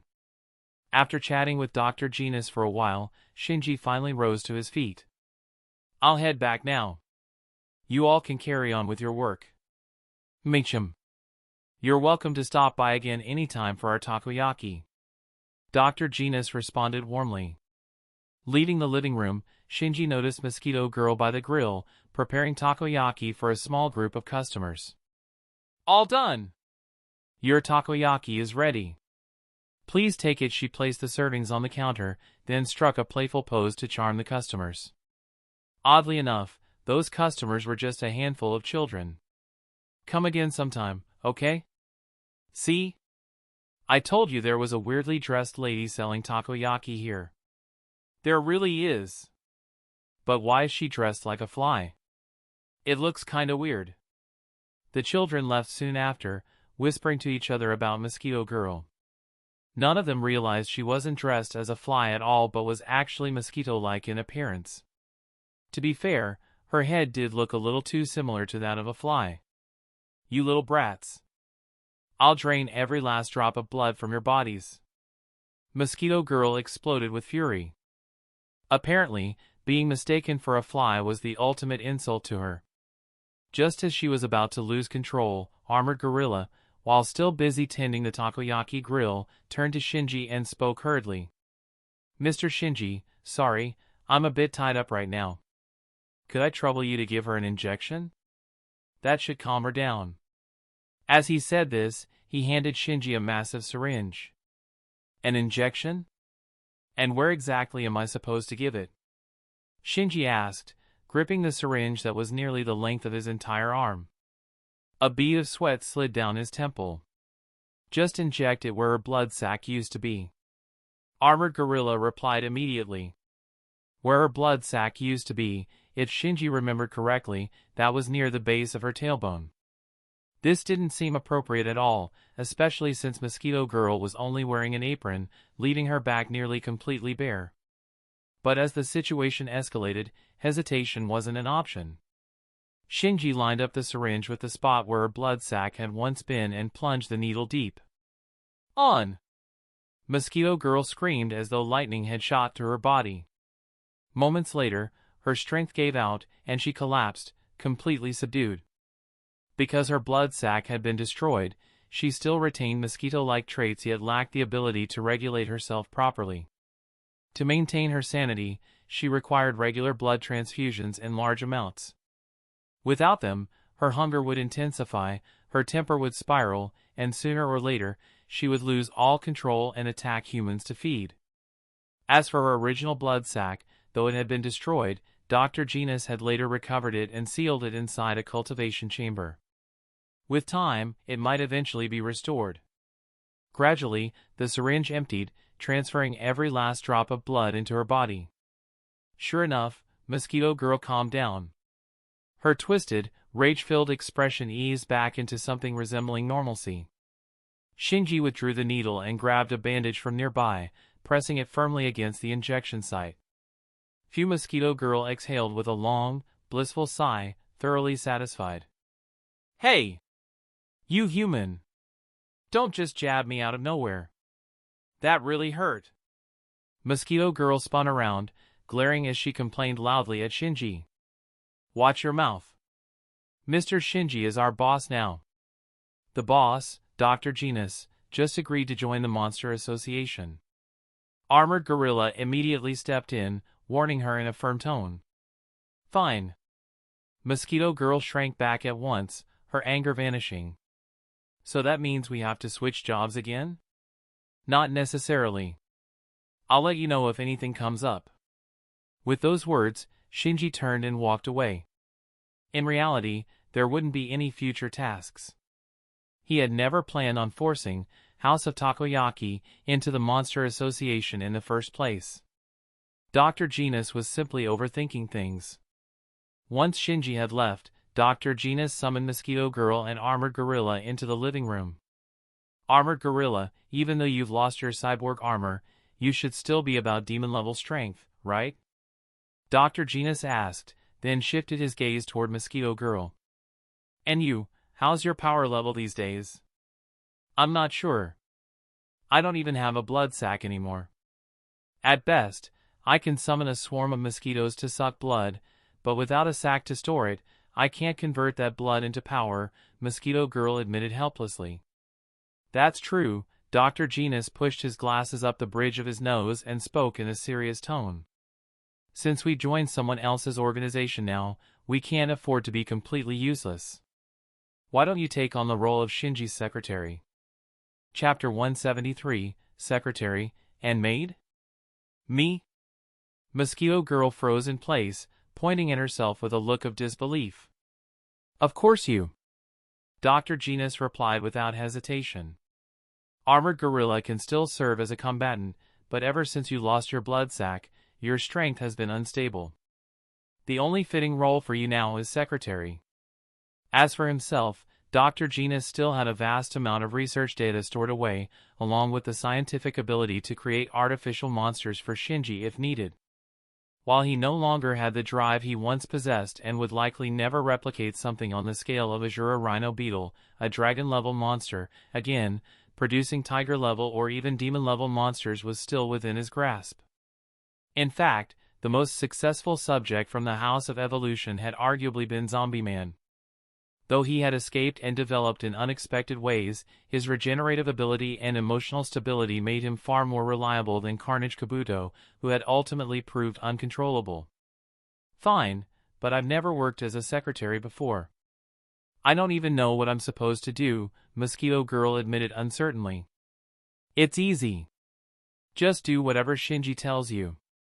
Or, if it helps, think of yourself as a maid instead. Dr. Genus spoke with a completely straight face. Although being a secretary is better. That way, you can stay close to him, win his trust, and secure his favor. Even if your combat power isn't very useful, you'll still have value. Oh! Mosquito Girl nodded slowly, only half understanding his explanation. Armored Gorilla, however, found Dr. Genus's reasoning more than a little questionable. And so, the naive mosquito girl was coaxed into formally joining the Monster Association under this new role.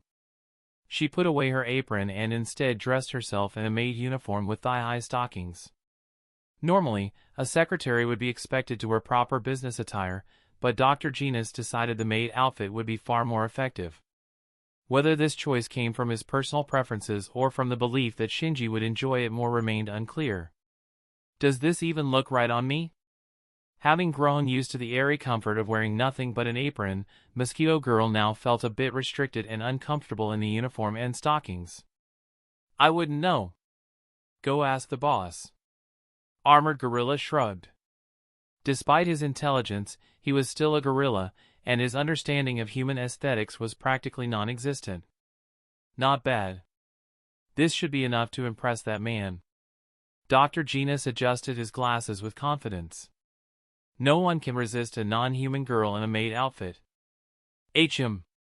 Mosquito Girl stared at him with suspicion before muttering to Armored Gorilla, "Is the boss's brain broken or something?" "Don't ask me. I don't understand you humans or your weird tastes." Armored Gorilla shook his head. "In any case, I'll get in touch with the Monster Association's location now." Dr. Genus ignored their whispered exchange, pulling out the phone Shinji had left behind and dialing the number. "Hello, this is Scientist Genus." "This is Shinji. Do you need something, Dr. Genus?" "Please tell me the exact location of the Monster Association." "I want to surprise you, Mr. Shinji." "Z City, the uninhabited zone. Let me know when you're close." Shinji wasn't sure what kind of surprise Dr. Genus was planning, but nothing came to mind at the moment. Z City, uninhabited zone. Mosquito Girl and Armored Gorilla accompanied Dr. Genus to the site. This deserted area again, huh? Seems the rumors were true. There are plenty of powerful monsters lurking around here, Dr. Genus muttered as he scanned the empty surroundings. The entire area was eerily silent. It was the same place where he had once sent Beast King and others to capture test subjects. What shocked him most now was discovering that Shinji, publicly known as an S-class hero, was also the leader of the Monster Association. Most people would see this as a dangerous secret, something that could be exploited against Shinji. But Dr. Genus thought about it differently. With Shinji's strength now far above nearly all heroes, what could anyone realistically do with such information? Even if someone reported him to the Hero Association, Shinji was likely beyond their control. In the end, whoever tried to expose him would either fall victim to his retaliation or be betrayed by the association itself, used as a pawn in secret negotiations. So no matter how tempting the idea might sound, Dr. Genus knew better than to risk something so foolish. "Mr. Shinji, we've arrived." At that moment, Dr. Genus called Shinji. "All right, I'll be right out." The moment the call ended, Shinji appeared in front of them. His eyes briefly lingered on Mosquito Girl's strange outfit, but he chose not to comment. "Come inside and have a seat at headquarters first." Without questioning the surprise, Shinji invited them into the Monster Association's base. Naturally, the organization had only one headquarters, since no branches existed. "Very well." Dr. Genus nodded, then gave Mosquito Girl and Armored Gorilla a subtle look. They followed him without hesitation. The entrance to the Monster Association headquarters was hidden with extreme care, almost impossible for outsiders to locate. They traveled deeper and deeper underground until they finally reached Shinji's office. The room doubled as a workspace and a guest lounge. Couches, a tea table, a side table, everything was neatly arranged, designed to make visitors comfortable. "No need for such hospitality, Mr. Shinji. The reason we came today is to show our sincerity." Dr. Genus began, adjusting his glasses. "The surprise I mentioned earlier is her." As he spoke, his gaze shifted toward Mosquito Girl. She, however, immediately made herself at home. The moment she sat down, she began helping herself to the snacks on the table as if she owned the place. Even Armored Gorilla had the urge to smack the food out of her hands. At least he understood that they weren't here as honored guests. Her. Shinji followed Dr. Genus's line of sight toward Mosquito Girl, unsure of what he meant. That's right, Dr. Genus said bluntly. She will serve as your secretary and maid, fulfilling all your needs. Chapter 174, Strange Thought Process. Secretary and maid. Shinji blinked, stunned for a moment. The words didn't even register at first. What was this supposed to mean? He had never asked for a secretary, much less a maid. Then the obvious answer came to him. This had to be another one of Dr. Genus's odd ideas, his tendency to overthink taken to its usual extreme. Wait, does Mr. Shinji find her unsatisfactory? Dr. Genus asked carefully, noticing Shinji's lack of enthusiasm. No. It's not about satisfaction or anything like that. It's just that I never asked for something like this, Shinji replied, a touch embarrassed. This was my assessment. After losing her blood sac, Mosquito Girl's combat power became unstable, which makes her unfit to serve as a proper fighter. Still, she requires a role. I thought this position would suit her best. Dr. Genus explained in his usual calm tone, as though his reasoning was perfectly sound. Mosquito Girl, however, showed no reaction to the discussion at all. She was too busy enjoying the fruit in front of her, happily chewing away with the carefree attitude of someone who had not a single concern in the world. Honestly, it doesn't need to be this complicated. Even if she only had wolf-level strength, it wouldn't be an issue, Shinji said, his tone edged with exasperation. He had no plans to go to war with the Hero Association, so why would he ever need an army of fighters? From the start, he had never once considered making the House of Takoyaki join the Monster Association. It was all Dr. Genus spinning needless scenarios in his head. But Dr. Genus wasn't hearing any of that. Instead, he smiled knowingly, convinced he understood Shinji's true intent. Don't worry. We won't let you down, Mr. Shinji. In his mind, Shinji's words couldn't possibly be taken at face value.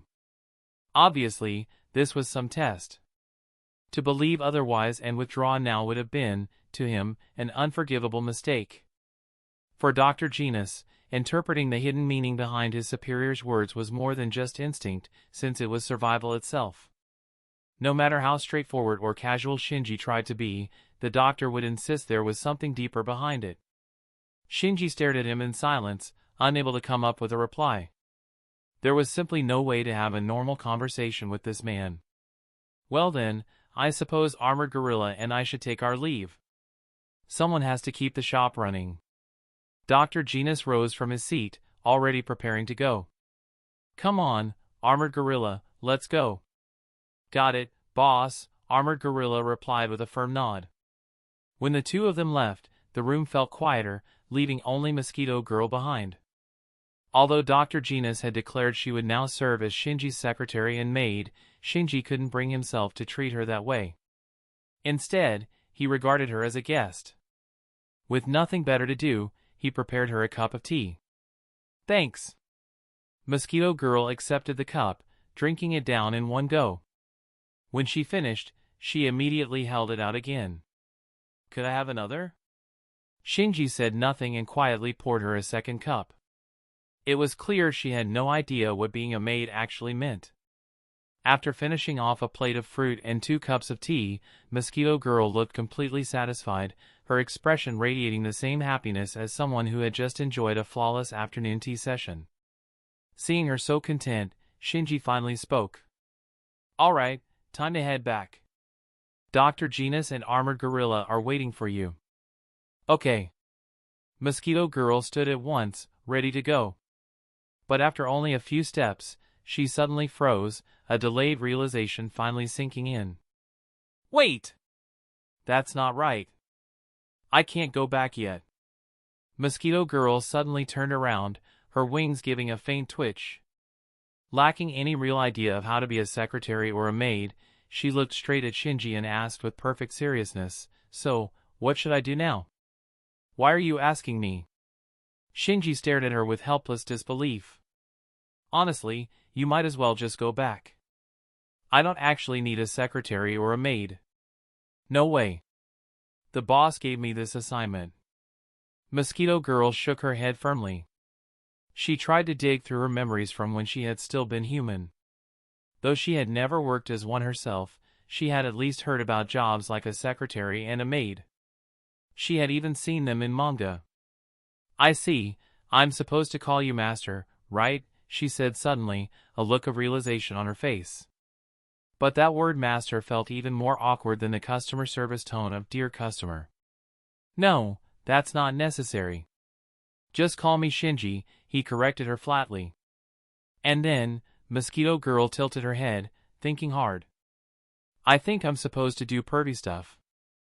I'm telling you, you've completely misunderstood from the very start. Shinji's patience was already at its limit. This woman was no easier to talk to than Dr. Genus. Mo! Please don't underestimate me. I can do that kind of thing. Mosquito Girl puffed up, not showing a shred of embarrassment. On the contrary, she looked offended, as though he had insulted her capabilities. Getting serious, she abruptly sat on Shinji's lap. Is this how it goes? She asked uncertainly, clumsily leaning closer. Her tongue flicked against the side of his neck as her hands fumbled with his clothes. Oh! I mean, oh God! Shinji immediately pushed her away with both hands. All right, that's enough.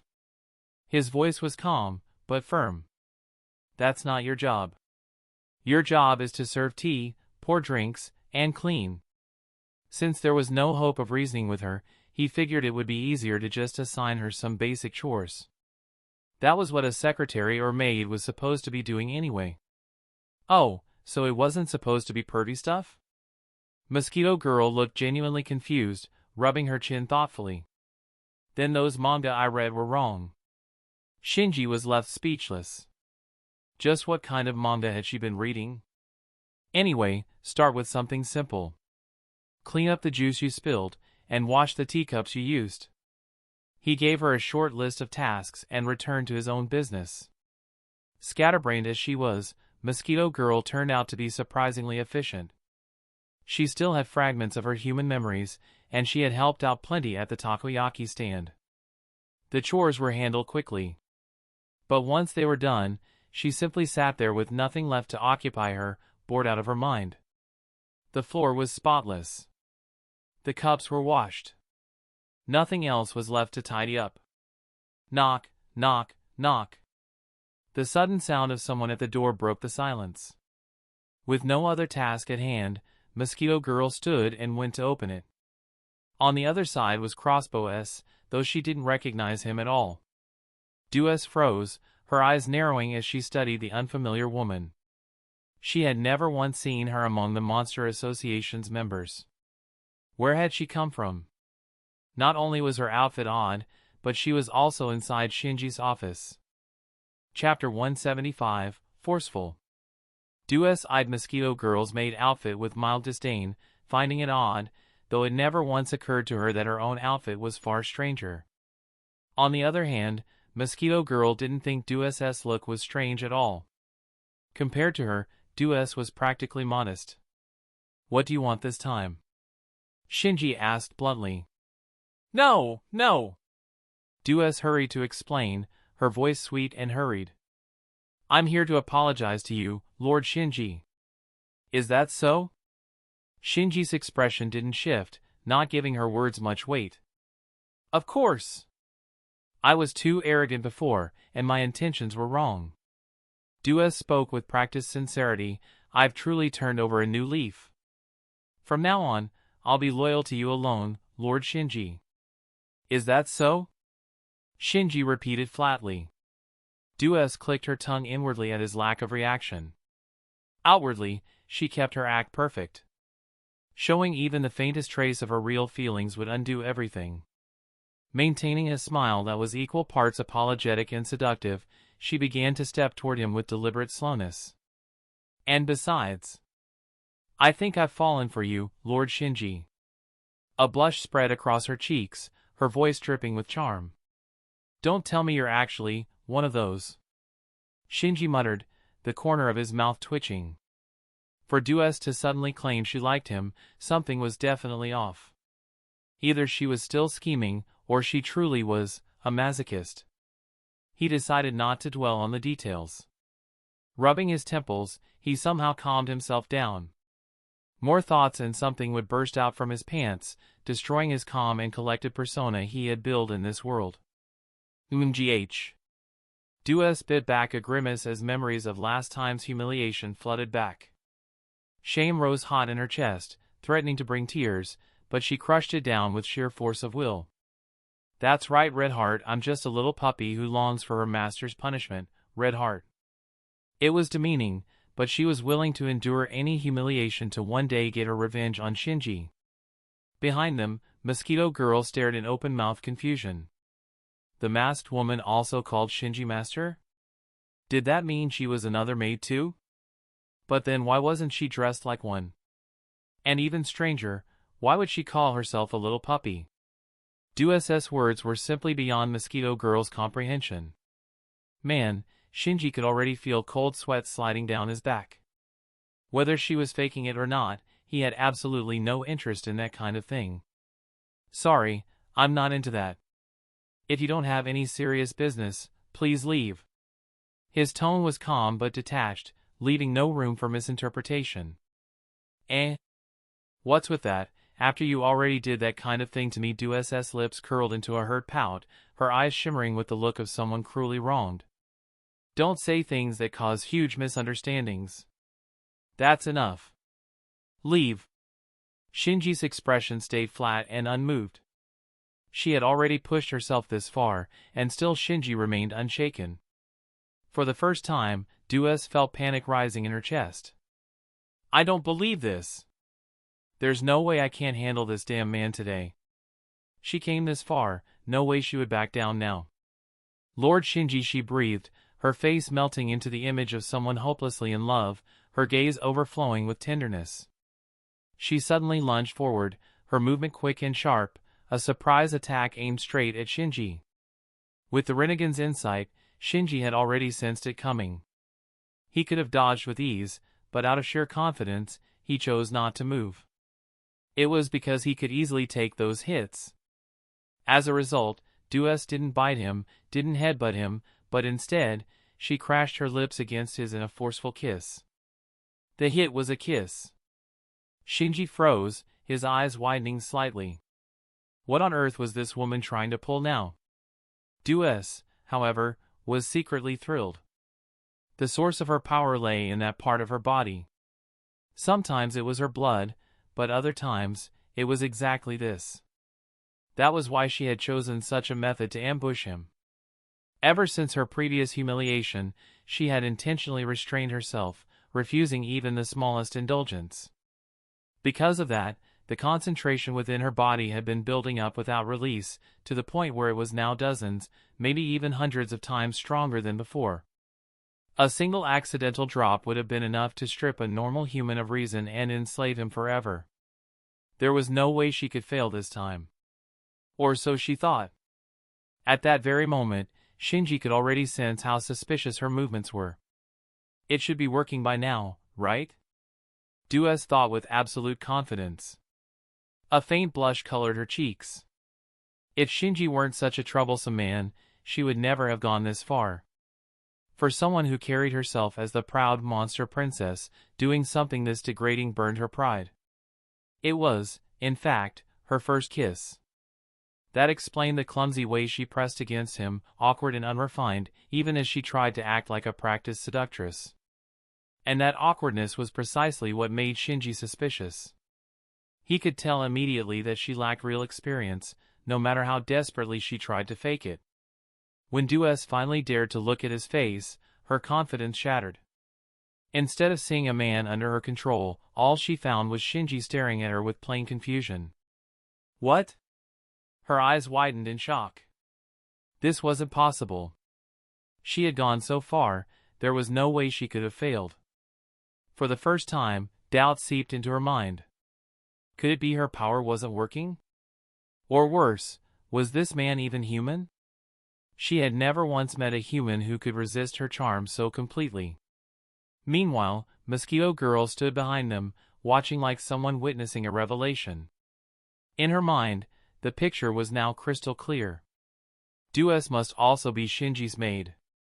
Seeing what she had just done, Mosquito Girl thought to herself, so this is what maids are supposed to do?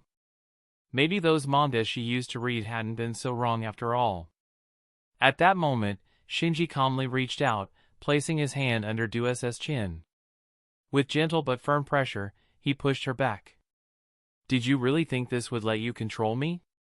His tone was even, his eyes unwavering. Dues could only stare at him, stunned into silence. He had seen through everything.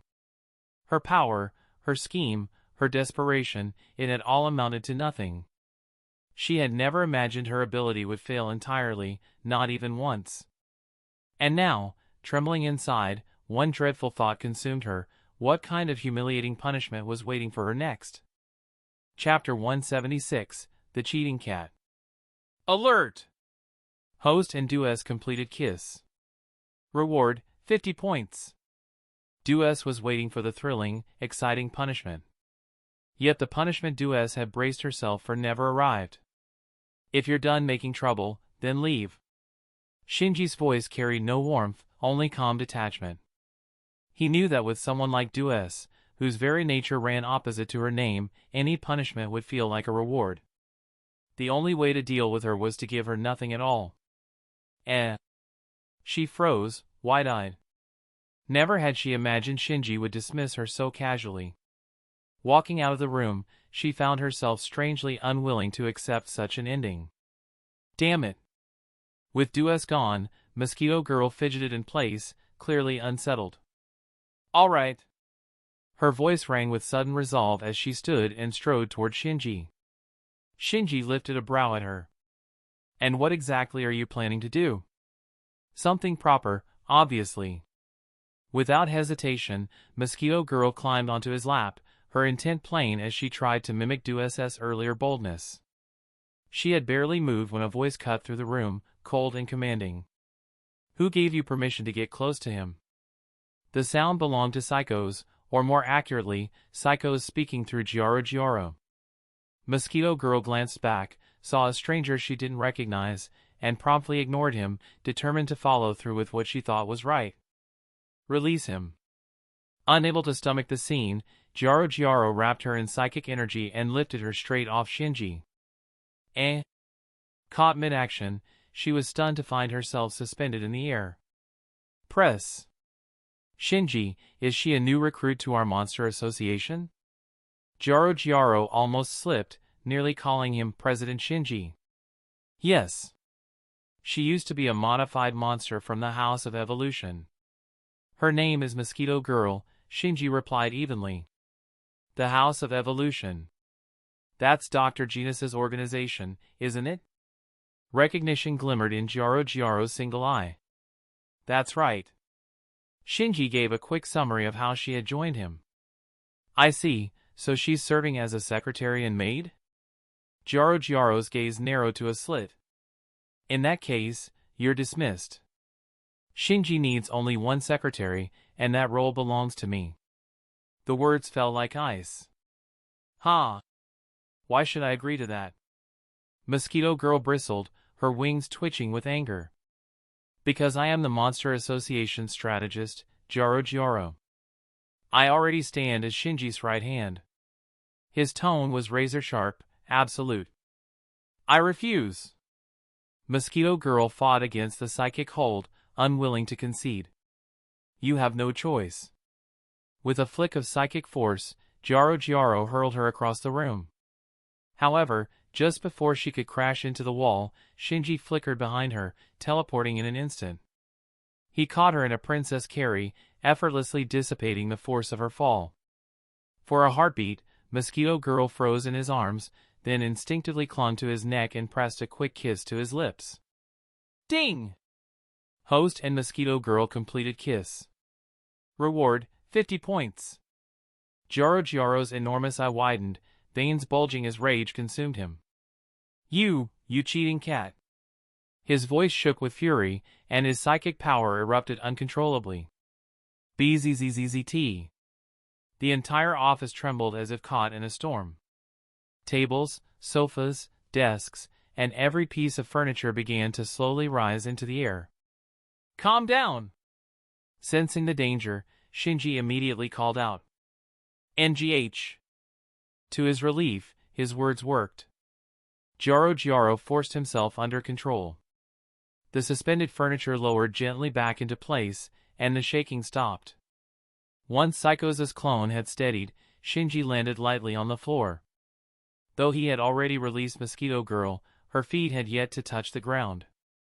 She still clung to his neck like an ornament dangling from him. "Cheating cat, let go of Shinji at once," Jaro said coldly, arms crossed, his displeasure written plainly on his face. "Bleh!" Mosquito Girl stuck out her tongue at him, though she knew her limits. If Shinji hadn't shielded her just now, she was certain she couldn't have resisted Jaro's strange psychic force. Reluctantly, she loosened her hold and slipped free. Then, Jaro eased slightly, conceding a small compromise. "You're Mosquito Girl, right? I'll allow you to serve Shinji as a maid. But if you dare to do anything improper, I won't hold back next time." Sure, no problem. Mosquito Girl answered brightly. Of course, she chose to interpret improper as harming humans. Most people would probably take it that way too. "Mr. Kamui, do you have any free time lately?" That day, Shinji suddenly received a call from Sitch. "Mr. Sitch? I do have time. What's the matter?" Shinji asked curiously. "Recently, our association passed a new plan. We want to regularly assign S-class heroes to mentor certain promising rookies. With proper guidance, those rookies could quickly rise to A-class or even S-class. The problem is, after asking around, every S-class either claimed to be too busy or refused outright." Even through the phone, Shinji could hear Sitch's helpless fatigue. "How long would the training last?" Shinji asked, looking for more information. 7 days. One S-class mentor means 7 days, 2 means 14. But so far, not a single S-class hero has agreed. 7 days, huh? That's doable. So, Mr. Kamui, you mean you're willing to accept? Sure, why not? For him, it was easy points farming. That's excellent. Thank you very much, Mr. Kamui. I nearly forgot to mention the reward. Sitch quickly added, aside from a bonus equal to a month's salary, your contribution points will also increase, which affects your ranking. No matter how many points I earn, my rank has basically already reached its limit, hasn't it? Shinji said casually.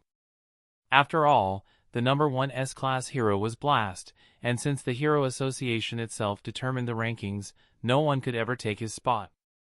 As for the bonus, Shinji barely paid it any mind. Money had never been something he lacked. The only reason he agreed was simply because he felt like lending a hand. That's true, haha. Sitch gave an awkward laugh before adding, in any case, thank you again, Mr. Kamui. Without your help, this decision of ours would have collapsed before it even began. Now there was only Tatsumaki left to approach. He didn't have high expectations, after all, it was Tatsumaki, but he had to try. Hello, Miss Tatsumaki, this is Sitch. About the matter I mentioned before, have you given it some thought? What matter? Oh, you mean that ridiculous invitation to have me serve as a mentor? A stubborn voice came. Yes, exactly. I'm glad Miss Tatsumaki remembers. You people really don't value anyone's rest, do you? Are you trying to ruin my rare bit of free time? No. That's not our intention at all. If you don't want to, Miss Tatsumaki, you can simply refuse. Speaking with her felt like dealing with a spoiled tyrant, causing Sitch to immediately start sweating. Then won't your whole plan just fall apart? Though she had sounded unwilling moments ago, Tatsumaki now revealed a flicker of concern. That won't happen. Mr. Kamui has already agreed to take part. He's the only one so far, but at least the plan won't completely collapse. Sitch let out a strained, self-deprecating laugh. The moment Tatsumaki heard that Kamui had accepted, her eyes widened. She had been lying lazily in bed in her pajamas, but now she abruptly sat upright. Chapter 177, Captain Mizuki. So only Shinji agreed? What a bunch of unreliable people. Fine, I'll accept your request too, but only reluctantly. With that single statement, Tatsumaki suddenly shifted her answer. Sitch froze, stunned by what he had just heard. Miss Tatsumaki had actually agreed? Was it because of Mr. Kamui? What's with that tone? Didn't you hear what I said? She pressed impatiently. Yes, I understood. I'll register your name immediately. Not daring to risk her changing her mind, Sitch rushed to complete the paperwork and secure her participation. At the Hero Association headquarters fortress, the executives had gathered for a high-level meeting. So the only ones who accepted are Kamui and Tornado of Terror? Just two, and yet those two are completely unexpected choices, one remarked. Exactly. I assumed the lower-ranked S-class heroes would be more willing, since training rookies could give them a faster way to climb the ranks. Instead, we ended up with the second and third-ranked elites. Metalbat excused himself by saying he needed to take his little sister shopping. Poripori prisoner claimed he had to dote on his prison babies. The demon cyborg was too busy with his own matters. And most of the others just dismissed us with the same excuse, that they didn't have time. Still, having two S-class mentors is already a positive start. Let's launch the first round and evaluate the results. If it proves effective, we can prepare a second and third phase. If it fails, we can quietly scrap the plan. The executives exchanged opinions, their tones mixed with caution and resignation. Sitch added, as for the rookies, nearly everyone we invited has agreed, except for one or two who truly couldn't make it. Excellent. That gives us 12 trainees. Send the roster to Shinji and Tatsumaki. I already did, Sitch replied, suppressing a sigh. It was always the same. These people only pretended to care about serious projects during meetings, yet outside the conference room, they were lazy and detached. With most of the executives working this way, Sitch couldn't help but worry about the long-term future of the Hero Association. Even before the meeting wrapped up, Shinji and Tatsumaki both received encrypted emails. Shinji entered the password and opened the document. Inside was a roster of 12 trainees, each with a portrait and a detailed profile. All of them had been marked by the Hero Association as promising rookies, though to Shinji, most of the names and faces were strangers. Only one stood out to him, Captain Mizuki. Her profile described her as a gifted athlete who had won multiple Olympic gold medals. The association believed she possessed the potential to eventually rise to S-class. At present, she was ranked 71st in B-class. Although she had only recently become a professional hero, Mizuki displayed extraordinary fighting spirit, courage, and a strong sense of responsibility. She embodied what the association considered the essence of a true hero. Out of all the rookies chosen for this round of training, she was the one the executives pinned the greatest hopes on. The schedule indicated that the program would officially begin in just 2 days. When the appointed day arrived, Shinji made his way to the Hero Association's special training facility. He arrived half an hour early, only to find that nearly half of the trainees had already gathered ahead of him. Instructor. Captain Mizuki was the first to spot Shinji. With a bright smile, she ran over and greeted him. I'm Mizuki, one of the trainees for this intensive training course. Her voice carried both energy and respect. She looked lively but also very polite. A small bandage clung to her cheek, and her outfit consisted of a sports vest and shorts that showed off her tall, athletic figure. Her muscles were firm yet not overbearing, her lines graceful enough to highlight a healthy, powerful body without losing any feminine charm. In her hand, she carried a relay baton specially modified by the association, a tool that also doubled as her weapon. I know who you are. Do your best these 7 days, Shinji replied evenly. Really? I'm honored you even know me, instructor. Mizuki chuckled and scratched her cheek, a little embarrassed. The other trainees began to gather around as well, each of them eager to greet Shinji. Their excitement was plain. "We're so lucky. For the very first round, our mentors are Kamui, ranked 2nd in S-Class, and Tornado of Terror, ranked 3rd. It doesn't get better than this." "Exactly. Who would have thought top-ranked S-Class heroes would agree to teach us? And not just one, but 2 of them. We have to make the most of this chance. Those who refuse will regret it for sure. Opportunities like this won't come around twice." Before long, the remaining trainees arrived. Even the last one showed up 10 minutes early. Not a single person dared to risk cutting it close, much less being late. "Looks like everyone's here. Let's do roll call." Shinji unfolded the roster and started checking names. Attendance was more than formality. Being late or skipping class meant wasting association resources, and anyone who did so would quickly find themselves squeezed out. Captain Mizuki. "Here." Gear Crystal. "Here." In short order, all 12 names were accounted for. Since there were still a few minutes left before the official start, Shinji decided to simply wait. At this point, he still didn't know Tatsumaki had also accepted the association's invitation. No one had bothered to tell him. Just 1 minute before training was set to begin, Shinji looked over the group and reminded them, "We're about to start. Is everyone ready?" Right then, a flash of green light split the sky. A figure descended swiftly, hovering before touching down. "I should be just on time. I didn't arrive late, did I?" Tatsumaki floated down beside Shinji, arms folded across her chest. Shinji blinked, startled. "What are you doing here? What, you think you're the only one allowed to show up?" "I can't," she shot back instantly. "No, I just didn't expect you to accept this kind of invitation," Shinji admitted. "Let me make something clear, I didn't accept because you were coming or anything like that. Don't get the wrong idea." Tatsumaki gave a sharp huff, her face practically spelling out Sundara. Chapter 178, Shinji-senpai. Yes. Shinji's tone carried a hint of perfunctoriness, and he didn't bother adding more. "So how's the training arranged then? Do I take them first, or do you want to start?" he asked. "Of course, we do it together." Looks like the plan was changed. Originally, it was 1 instructor for 7 days, but now it's 2 instructors for 10 days.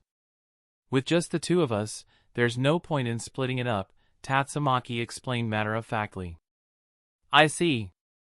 Shinji immediately pieced together what had happened. The association hadn't told him anything in advance. He didn't even know Tatsumaki had been added or that the schedule had been extended. He could already guess why. This assignment hadn't been handled by Sitch, but by some other executive, and those lazy dogs had simply forgotten to pass along the details. "Well then, let's work hard together," Shinji said evenly. Then he asked, "So, how do you plan to train them?" "Obviously, straight into live combat. I can't teach them psychic powers, but I can at least drill combat experience and fighting techniques." Tatsumaki was blunt. "Seems our ideas line up. High-intensity combat is the most effective training." Shinji gave a faint smile. It did sound harsh, but there really wasn't much else they could teach. His own eye techniques were impossible to share, and even the Rasengan was unrealistic. Sonic had been training in isolation for ages and still hadn't managed to learn it. Expecting rookies to master something like that was laughable. Every S-Class hero had their own unique, unreplicable style. Genos was a cyborg, Boros was an alien conqueror, Metal Knight commanded his steel army, Zombie Man relied on immortality, and Saitama was beyond explanation altogether. His strength could never be imitated. In the end, none of them had a standard training method to pass down, which made live combat the only practical solution. What made this viable was that Shinji and Tatsumaki were overwhelmingly powerful. No matter how brutal the training or how dangerous the simulated situations became, they could guarantee the students' lives would never actually be in danger. That safety net meant they could push the rookies to the edge of their limits. Constantly facing desperation would either shatter them or force breakthroughs that accelerated growth. Oh, so we're on the same page. That makes things easier. Tatsumaki's lips curved in satisfaction. Let's take them to hunt monsters or track down bounty criminals right away. No, not yet. Today's the first day. We should let them adjust gradually. Shinji shook his head, then turned to the trainees. Since this is the official start of your training, the intensity will stay low for now. Everyone, begin with a 10-kilometer warm-up run. Yes.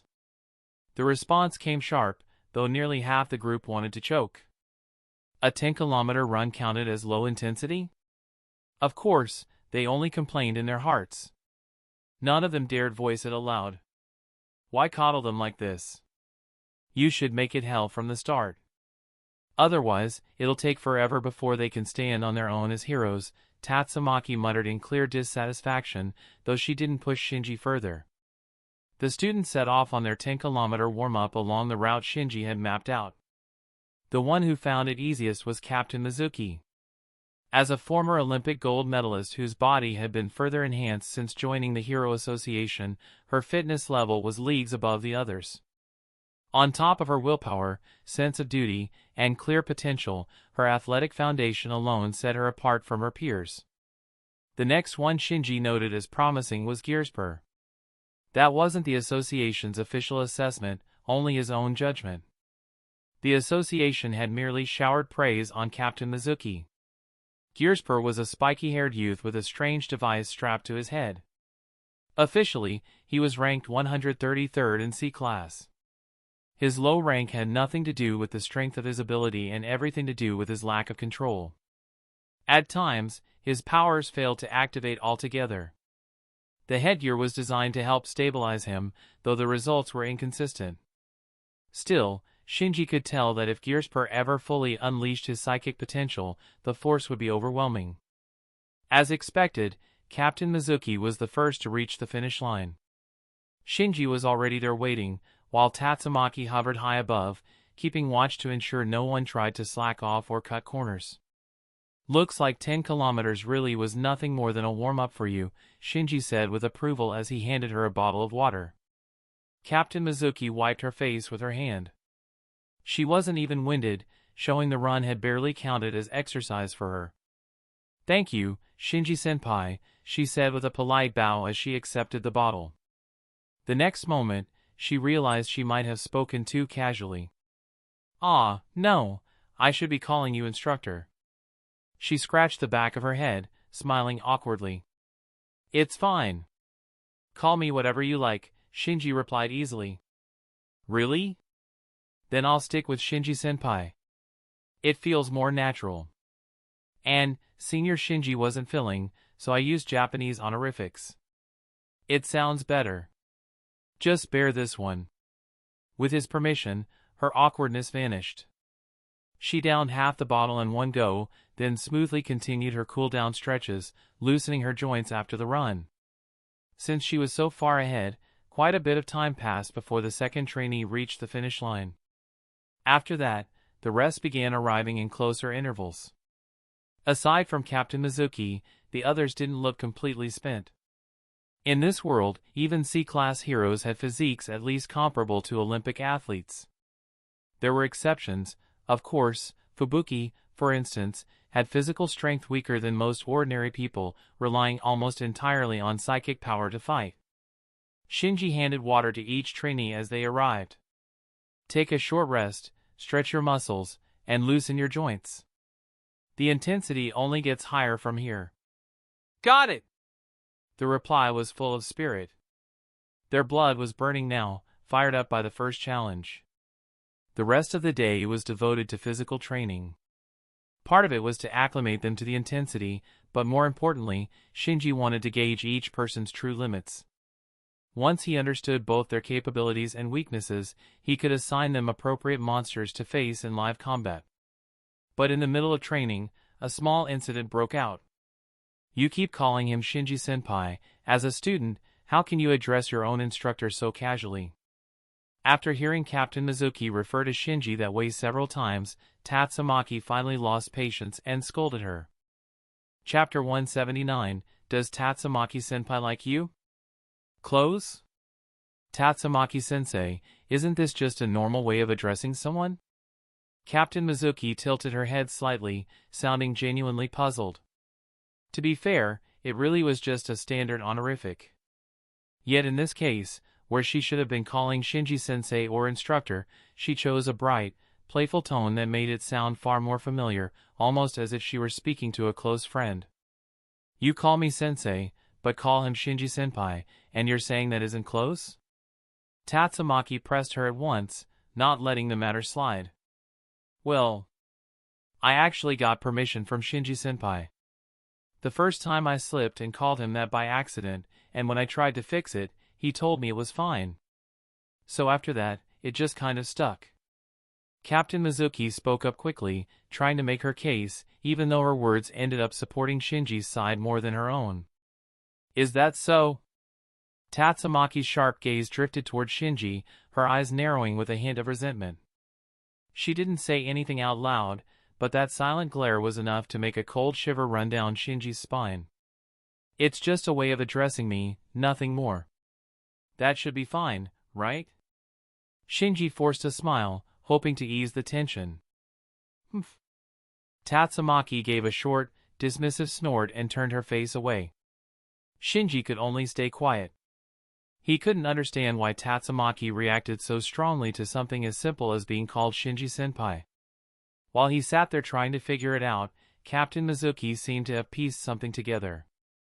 She leaned close, lowering her voice right beside his ear. Shinji-senpai, don't tell me you and Tatsumaki-senpai are already dating? Shinji's eyes widened, confusion written all over his face. Dating? Me and Tatsumaki? Of course not. Where did you even get that idea? Isn't it obvious? Just because I called you a little more personally, Tatsumaki-senpai got upset. Or maybe jealous would be a better word. Mizuki whispered mischievously, her lips still close to his ear. But since you denied it, maybe I was just overthinking. Then again, there's another explanation. Maybe Tatsumaki-senpai actually likes you, Shinji-senpai. No way, that can't be, right? Shinji thought Tatsumaki disliked him more than anything. The idea of her dating him was ridiculous, and the thought of her actually liking him was even harder to imagine. Yet with Mizuki planting the thought in his head, doubt began to creep in. Could it really be possible that Tatsumaki? What are you two whispering about? And why are you sitting so close together? Tatsumaki's voice suddenly cut in, sharp and full of irritation. Her eyes glared at the pair with thinly veiled hostility. Mizuki only smiled slyly, turning back to Shinji as if to prove her point. See, Shinji-senpai? Tatsumaki-senpai can't even stand us being this close. Just a little bit and she reacts right away. Shinji had no response. Because deep down, he couldn't honestly deny what Mizuki just said. No matter how oblivious someone might be, there were still limits, and Shinji had finally reached his. Thanks to Captain Mizuki's pointed hints, he couldn't brush off the possibility any longer. Still, it wasn't as if he could just turn to Tatsumaki and ask her outright, not here, not in front of so many students. Hey! Are you two ignoring me now? Tatsumaki's patience snapped when she saw Shinji and Captain Mizuki whispering yet again. Captain Mizuki immediately leaned back from Shinji's side, putting on a bright smile. No, I was only asking Shinji-senpai what type of girls he likes. Even if this is break time, that's not the kind of conversation you should be having here. Tatsumaki scolded her sharply, then without missing a beat turned her eyes on Shinji. So? What kind of girls do you like? The question landed so suddenly that Shinji froze, completely unprepared for it. Ahem, he gave a slightly awkward smile, trying to deflect. Isn't this the wrong time to be talking about that? We're both instructors. What's wrong with discussing it? Tatsumaki's voice was calm but insistent, making it clear she wanted an answer. Let's leave it until after training. Shinji checked the clock, seizing the chance to change the subject. Break's almost over. We need to start the next round of physical training. Fine, we'll talk about it later then. Tatsumaki didn't push further, though the look in her eyes promised she wouldn't forget. By 5:30 that afternoon, the day's training was over. Shinji-senpai, Tatsumaki-senpai, see you tomorrow. Captain Mizuki called cheerfully, still full of energy even after hours of drills. The rest of the students, however, were too drained to manage more than sluggish waves. See you tomorrow, Shinji replied. Just as he turned to leave, Tatsumaki floated directly into his path, meeting him face to face. Now can you answer that question? Oh dear, Shinji sighed inwardly. She was still holding on to it? Why was she so determined to know what kind of girl he liked? But, deep down, Shinji already suspected what it meant. Could it really be that Tatsumaki had those kinds of feelings for him? He didn't like making assumptions, but when he thought about how she'd acted before, the signs were becoming harder to ignore. If not for a certain girl sleeping with him without doing anything while other certain girls smooching his lips without any love, he would have taken the hits. Seriously, his common sense was messed up in this world. Probably, the type of girl like you, Tatsumaki. His words came out carefully, more of a test than a true confession. In truth, he didn't have a set preference, but he wanted to see how she would react, to know if her feelings matched what Mizuki had suggested. The effect was immediate. Tatsumaki froze, her face quickly flushing pink as the meaning sank in. She hadn't expected him to answer so bluntly. You're really bold, aren't you? Isn't that basically a confession? She tried to mask her embarrassment with a teasing smile, but the deep blush across her cheeks gave her away. Miss Tatsumaki, why is your face red? Shinji asked deliberately, pretending to be curious though he already knew. Huh? My face isn't red. Tatsumaki's hand shot up to cover her cheeks, but it only made the spreading blush more obvious. You idiot! You're the one who said something that sounded like a confession. Of course I'd feel embarrassed, she sputtered, her words tumbling over each other in haste. Then her eyes widened as another thought hit her, and the embarrassment in her voice quickly shifted to anger. But why is your face completely calm? Don't tell me you were just toying with me. Were you watching my reaction just to amuse yourself? Chapter 180, Living Together. Of course not, Shinji said firmly, shaking his head. So you're saying you seriously confessed to me? Tatsumaki's voice was hesitant, her tone carrying a mix of curiosity and expectation. A faint flush colored her cheeks as she asked.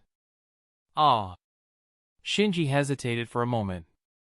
She was clearly overthinking things, but for some reason, admitting it outright didn't feel like such a bad idea. Yes. He nodded, steady and sincere. I knew it. Honestly, you're impossible. I guess I'll just have to reluctantly accept. Tatsumaki's eyes flickered but avoided looking directly at him, her embarrassment obvious. If you're really that reluctant, you don't have to accept, Shinji said with a small smile, teasing her gently and testing her tsundere tendencies. Even now, he still found it hard to believe that Tatsumaki didn't dislike him, but actually liked him instead. At that, Tatsumaki shot him a sharp look as if he were a fool. Shut your mouth and just date me properly. All right, Shinji laughed, then sighed softly. Still, I didn't expect you would actually like me. Huh? When did I ever say I like you? You're the one who suddenly confessed, and I only reluctantly decided to give you a chance. Tatsumaki crossed her arms, letting out a short huff of irritation. But normally people don't accept confessions from someone they have no interest in, right? Shinji asked, raising an eyebrow. Ugh, Tatsumaki choked on his logic, flustered. Anyway, you should be grateful you get to date me. All right. Shinji relented again, humoring her. By now, the students had long since been dismissed, and it was nearly 6 in the evening. Shinji figured it was about time to head home. Just as he was about to leave, Tatsumaki suddenly grabbed his hand. Turning to her, he asked cautiously. Is something wrong? If not, I was about to head back for dinner. Do I really have to spell it out? She snapped back, her voice carrying both impatience and expectation. Shinji blinked. He had no idea what she meant. He paused to think. You want me to walk you home first? He asked tentatively. Are you stupid? The first step in dating is living together, isn't it? Why should I have to say that myself? Tatsumaki's words came out with more heat than usual, and the red in her cheeks deepened noticeably. Wait, when did living together become the very first step in dating? Shinji muttered, half in disbelief, half in amusement. Despite her assertiveness, he found her unexpectedly endearing. She was already 28, yet in many ways still surprisingly immature. Then tell me what it is. If you can't, then we'll do it my way. Tatsumaki's patience was thinning, and her glare could have frozen water. Nothing, Shinji chuckled softly, realizing he hadn't been direct enough. If it's living together, by the way, have you moved out of the hotel yet? He remembered she had been staying at a hotel in City B not long ago. Not yet, she admitted reluctantly. Then just come to my place. Bring your things with you. Shinji offered simply, his tone gentle but firm. Humph, Tatsumaki let out a short huff, but inwardly, she thought this was more like it. Without another word, Shinji teleported with her to the hotel, and together they entered the suite she had rented. He carefully stored all of her belongings in his Kamui space to make the move easier. My things, where did they all go? Tatsumaki asked, her eyes widening as she watched her luggage disappear into thin air. They're in my personal dimension. Don't worry, not a single item will be missing. Shinji tapped his eternal Mangekyo Sharingan as he spoke, calm and confident. Really now, you sure have a lot of strange abilities, Tatsumaki muttered, half in complaint, half in awe. Shinji only smiled silently, offering no reply. Moments later, Shinji teleported them back to his own place and released all of Tatsumaki's belongings from Kamui's space. She looked around his bedroom, surprised. Your room is surprisingly tidy. Go ahead and unpack your things. I'll go prepare dinner, Shinji said, stepping toward the kitchen. Easy. Not long after he left, Tatsumaki used her psychic powers to arrange her luggage neatly in an instant, every item falling perfectly into place. Shinji, did you invite anyone else to dinner tonight? Saitama asked curiously, noticing Tatsumaki in Shinji's home for the first time. No, no one else, Shinji replied, shaking his head. Oh, I see. Guess she wants to try your cooking too, Saitama said with a small smile. Cooking? Now that you mention it, it really does smell delicious. Shinji, so you have talent in this area too? Tatsumaki sounded genuinely surprised. Shinji's cooking is amazing. Once you try a bite, you'll fall in love with his. Saitama stopped mid-sentence, leaving the word unfinished. Immediately, Tatsumaki misunderstood. I haven't fallen for him. He's the one who confessed to me first. Her cheeks flushed red as she protested. Confessed. Saitama blinked, momentarily lost. Once he processed it, he gave Shinji a curious look. Shinji. I didn't expect you to have that kind of kink. He leaned closer and whispered, she's still underage, you know. Though I guess if you both feel the same way. Tatsumaki's temples bulged with veins, her patience snapping. What nonsense are you spouting, Baldy? I'm already 28. I'm not a kid. If this had been anywhere else, she probably would have exploded on the spot. Yet she restrained herself, as this was Saitama. Even if he wouldn't harm humans, she wasn't about to lash out recklessly. For realsies? Saitama looked genuinely surprised.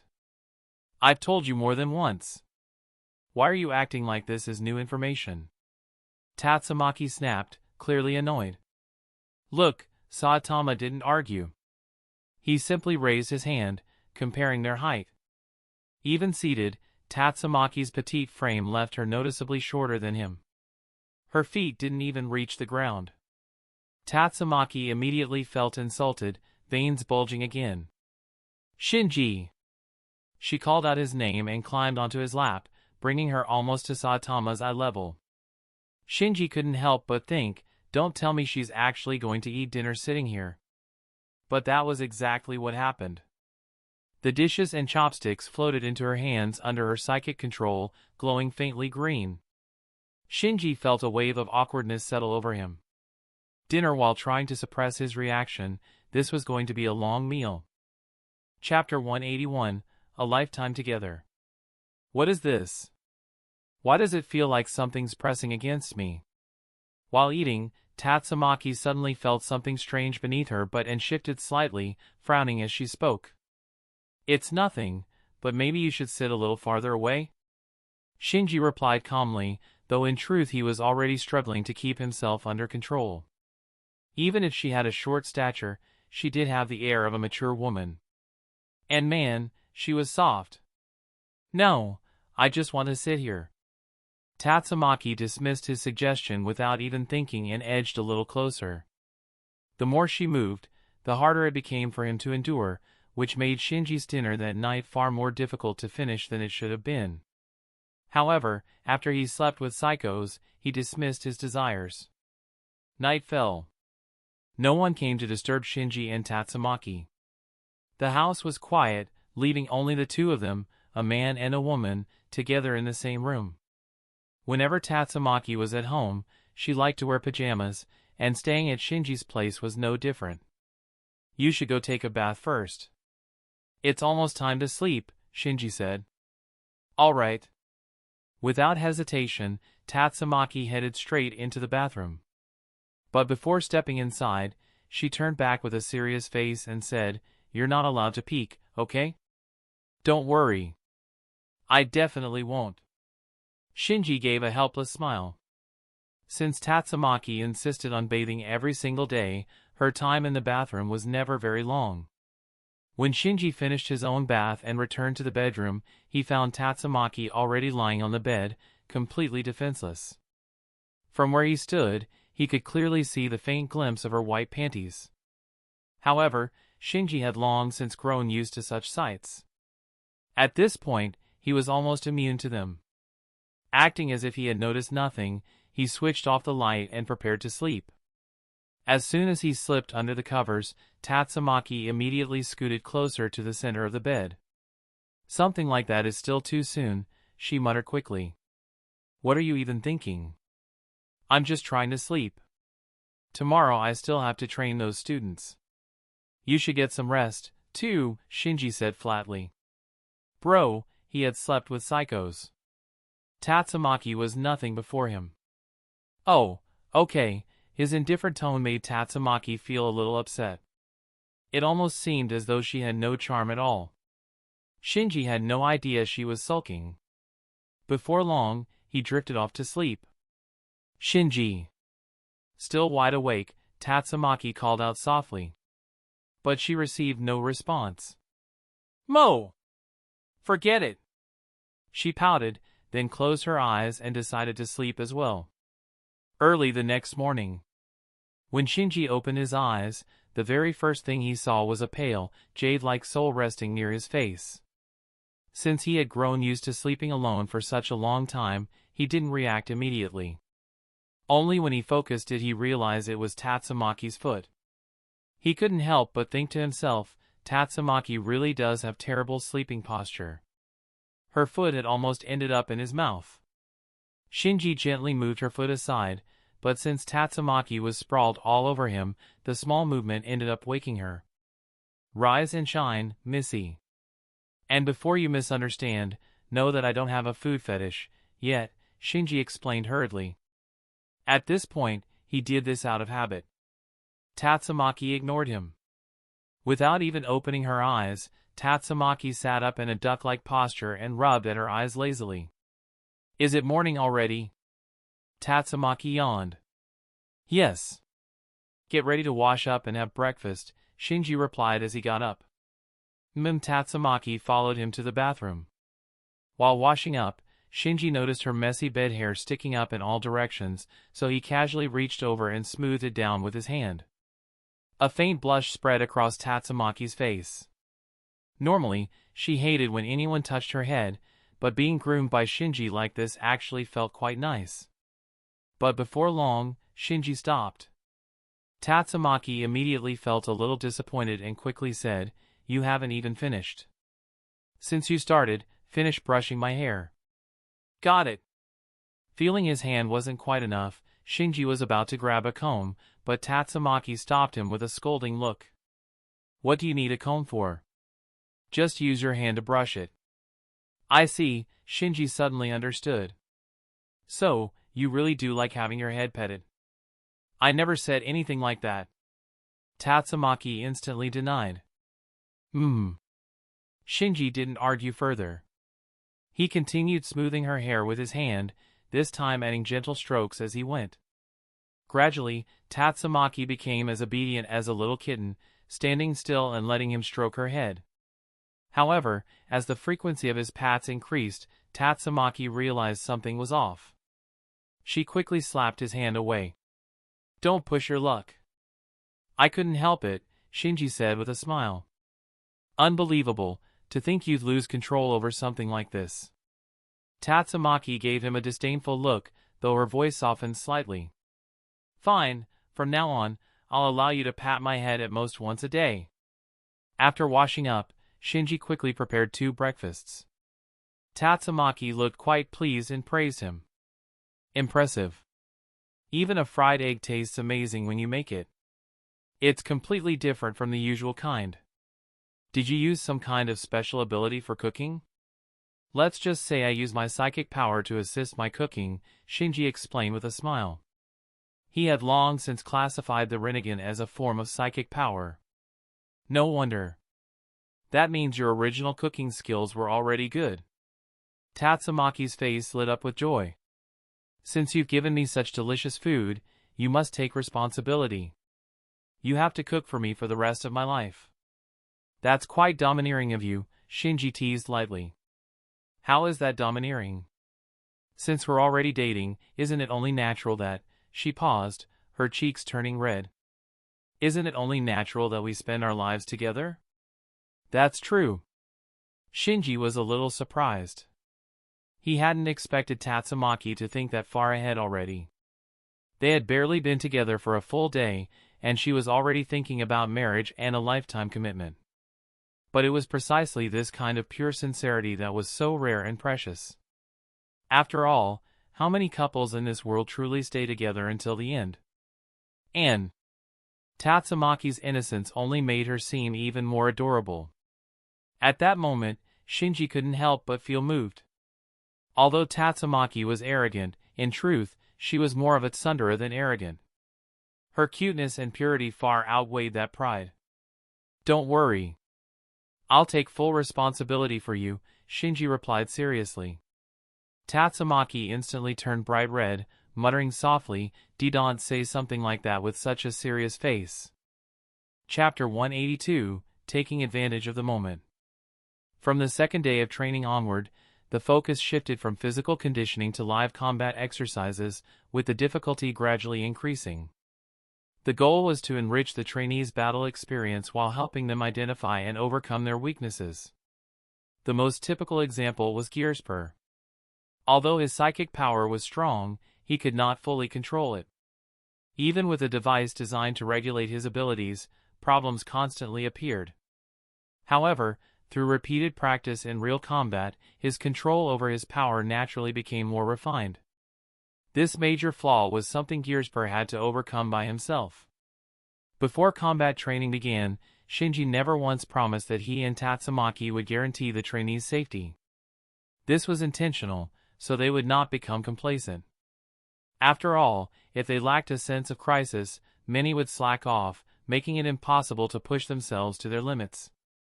Otherwise, they might simply think, the instructors will protect us no matter what, and stop putting in real effort. To select suitable monsters as opponents for the trainees, Shinji and Tatsumaki spent considerable effort. The monsters could not be too strong, or else the trainees would simply be crushed, which would make the training pointless.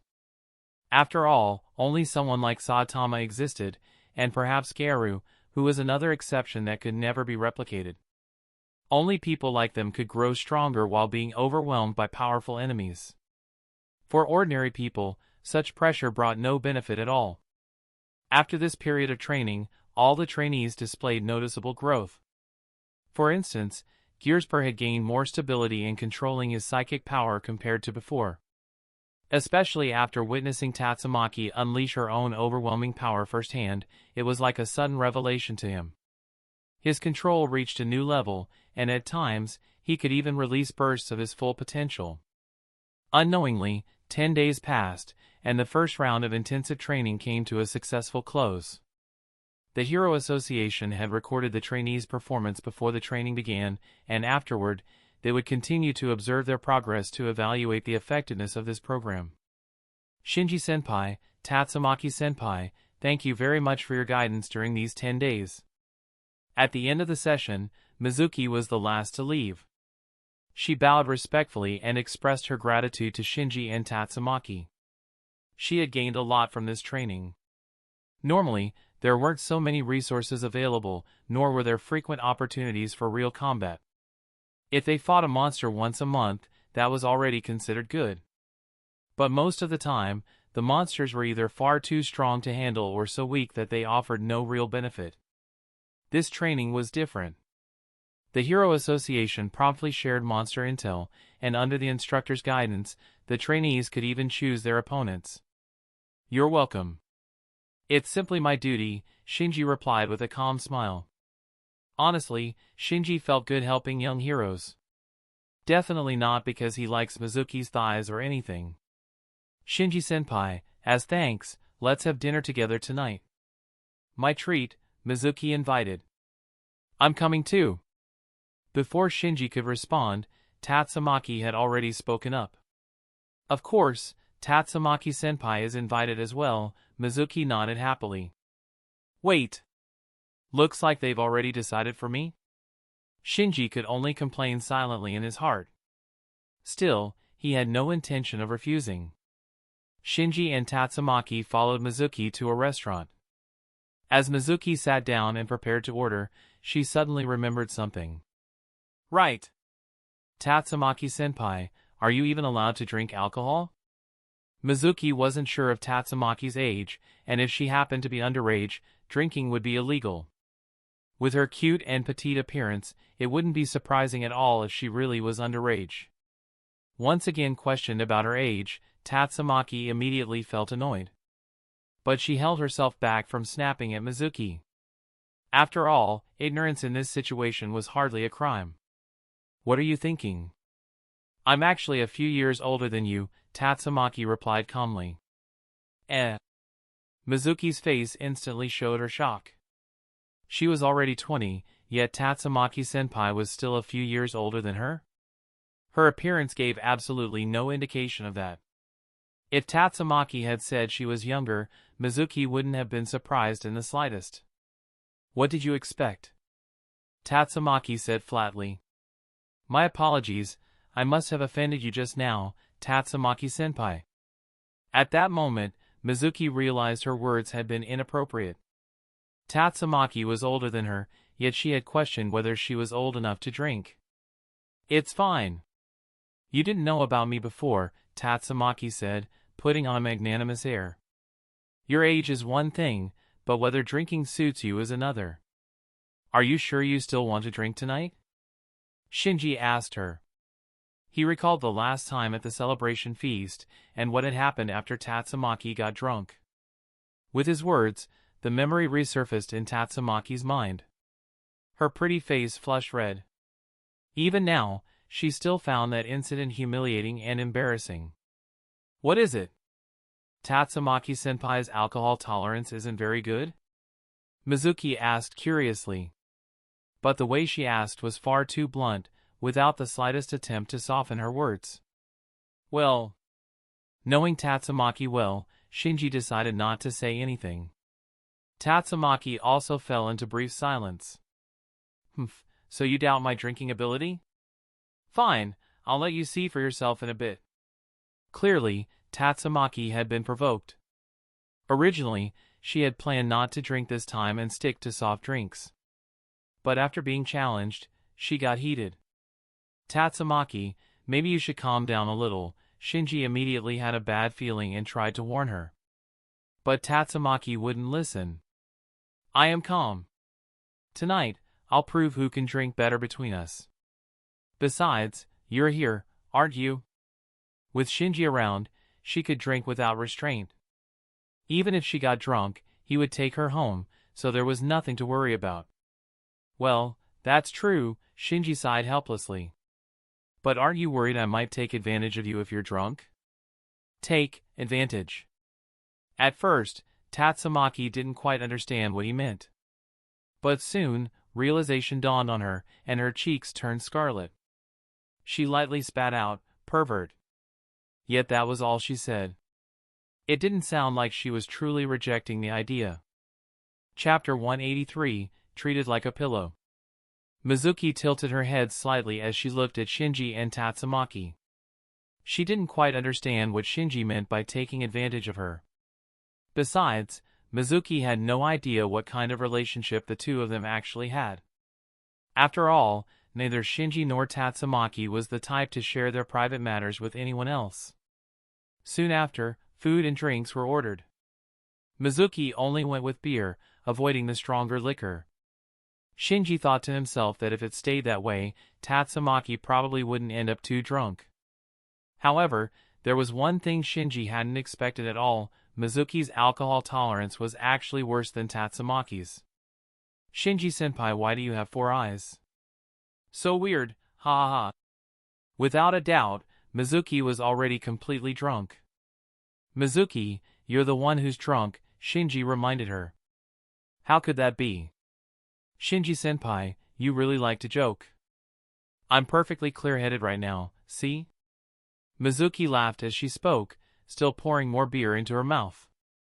Gulp, gulp, gulp, ha. She downed more than half her glass in one go, letting out a satisfied sigh.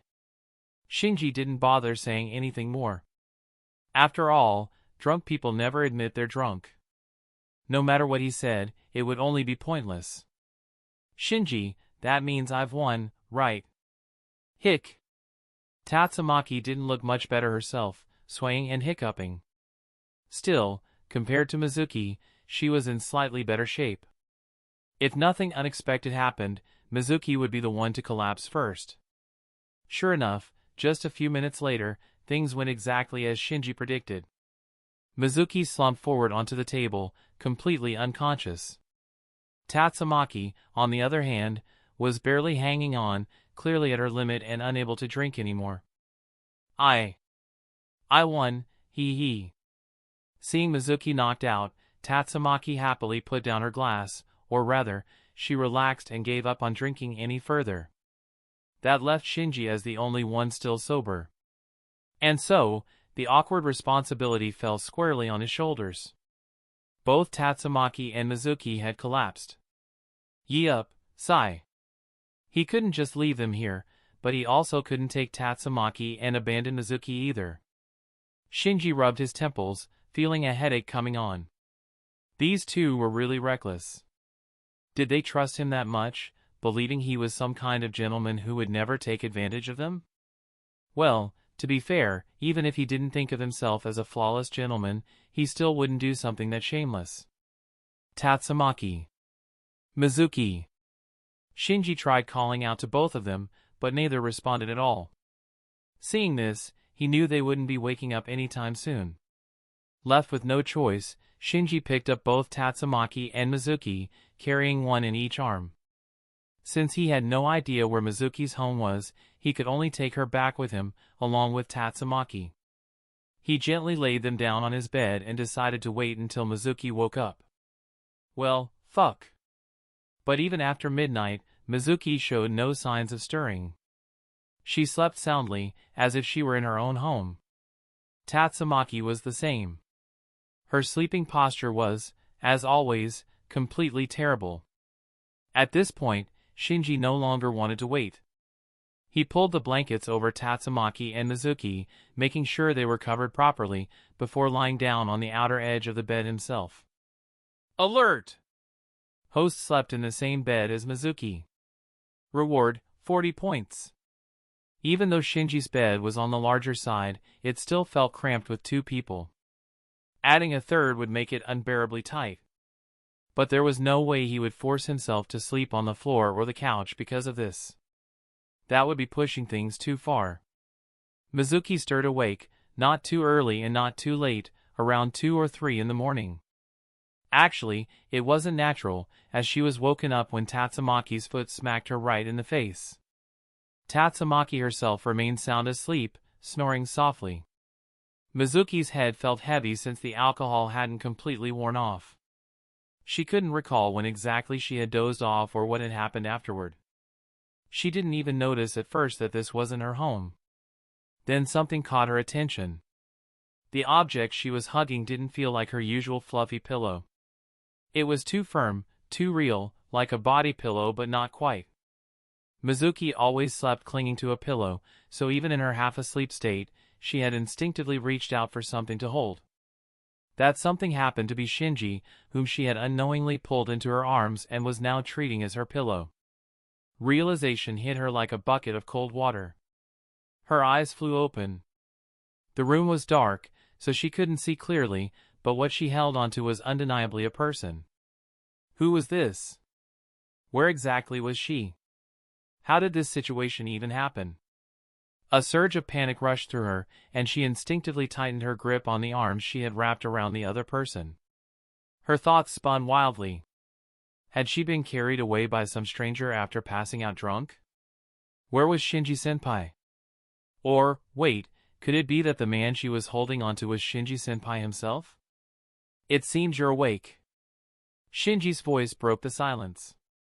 He had been roused by Mizuki's sudden, nervous clutching. Shinji-senpai? Mizuki blurted, startled by the realization. Shoo, Shinji quickly hushed her. Tatsumaki is still asleep. Don't wake her. Oh!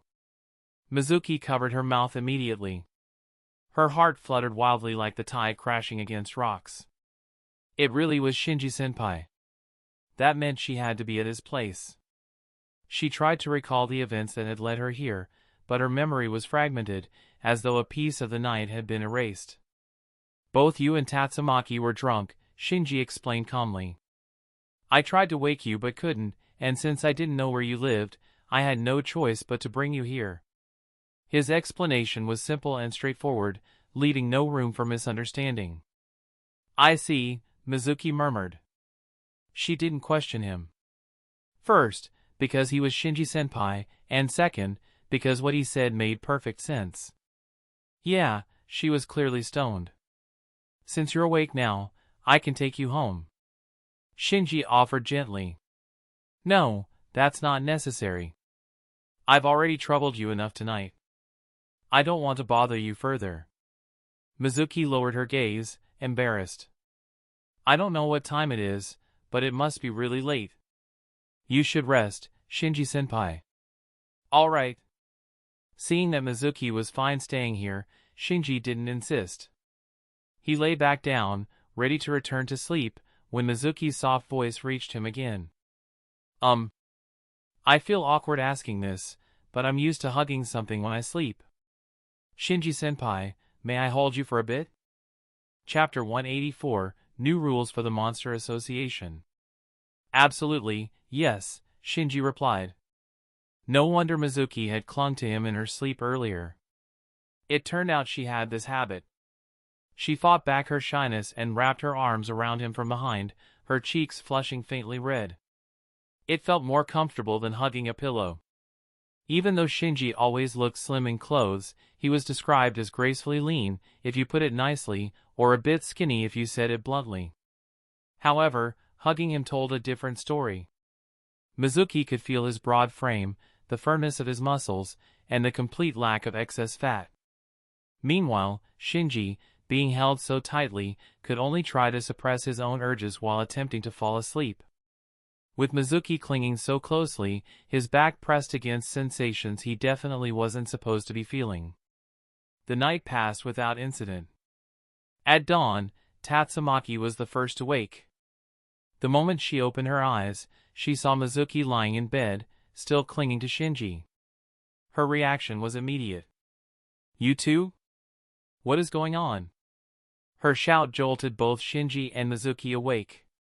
Shinji understood the situation instantly, while Mizuki, still groggy, looked confused. Both sat up, yet Mizuki's arms remained wrapped around him. "Good morning, Tatsumaki-senpai," Mizuki greeted innocently, still unaware of what had just happened. "Good morning, my foot."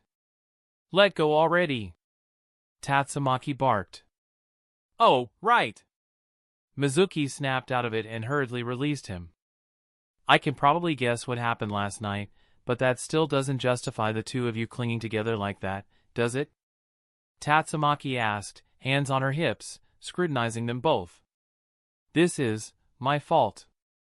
I have a habit of hugging something while sleeping, so it wasn't Shinji-senpai's doing," Mizuki admitted quickly, taking full responsibility.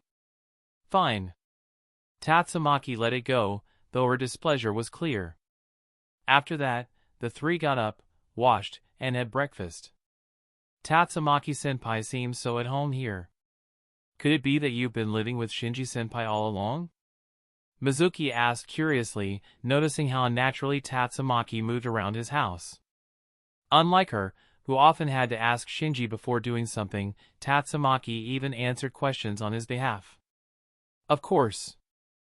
I've been dating him for a while now," Tatsumaki said matter-of-factly. Tatsumaki-senpai and Shinji-senpai are already dating? That fast?" Mizuki exclaimed in shock. She remembered that just 10 days ago, Shinji had denied having a relationship. And now, in less than 2 weeks, they were officially together. Even worse, Mizuki wondered if it might have been because she had pushed Shinji back then. Could her reminder have been the trigger? A strange pang of regret tugged at her. Breakfast was soon ready, no longer for two, but for three. After they finished, Shinji escorted Mizuki home.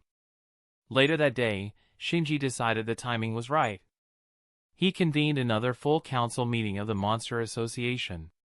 In the past, absentees had been common, but this time, almost no one was missing. Shinji's authority within the association had already been firmly established. Anyone who dared skip the meeting now had to consider the consequences of offending him. "This time I've gathered you here to announce a new rule set by the association," Shinji said calmly. "From now on, no member of the Monster Association is allowed to take the initiative to harm humans. If anyone objects or wants to leave the association, you'll have to defeat me first." The new rule was blunt and domineering. Shinji wasn't here to negotiate with monsters. His reasoning was the only reasoning that mattered. "What? We can't take the initiative to harm humans? Then are we even monsters anymore? This rule is far too domineering. Not only can't we harm humans, we can't even leave the association. What choice do we have? At most, only the executives would dare resist, right?" His words immediately stirred a great uproar. Ordering them not to harm humans was naturally something most found unacceptable. After all, the very reason they had joined the Monster Association in the first place was to unite and destroy humanity. Mosquito Girl and Armored Gorilla were present as well, standing quietly without a word. To them, the complaining monsters were simply idiots who needed a good beating to shut up. "Gyaro, were you lying to us back then?" a monster shouted. "People change. I'm no different. Besides, I was human to begin with." Gyaro stopped pretending. His true body, Psycho's, stepped out from behind. The puppet body of Gyaro collapsed lifelessly to the ground. When the monsters realized that Gyaro had been human all along, shock and fury swept through them. They had been deceived from the very start. Since they didn't know what had actually happened to Psychos, they all assumed she had been manipulating them with the fake face of Gyaro from the beginning. Yes, now that Shinji was in charge, and things were moving way too quickly with his relationships, as a woman, Psychos didn't care much about her identity now. "Looks like a battle is inevitable today," Black Sperm said as he stepped forward. He had his own ambitions and would never accept Shinji's restrictions. "You're welcome to try," Shinji replied, his gaze sweeping over the dragon-level cadres. The others beneath dragon level weren't even worth his attention.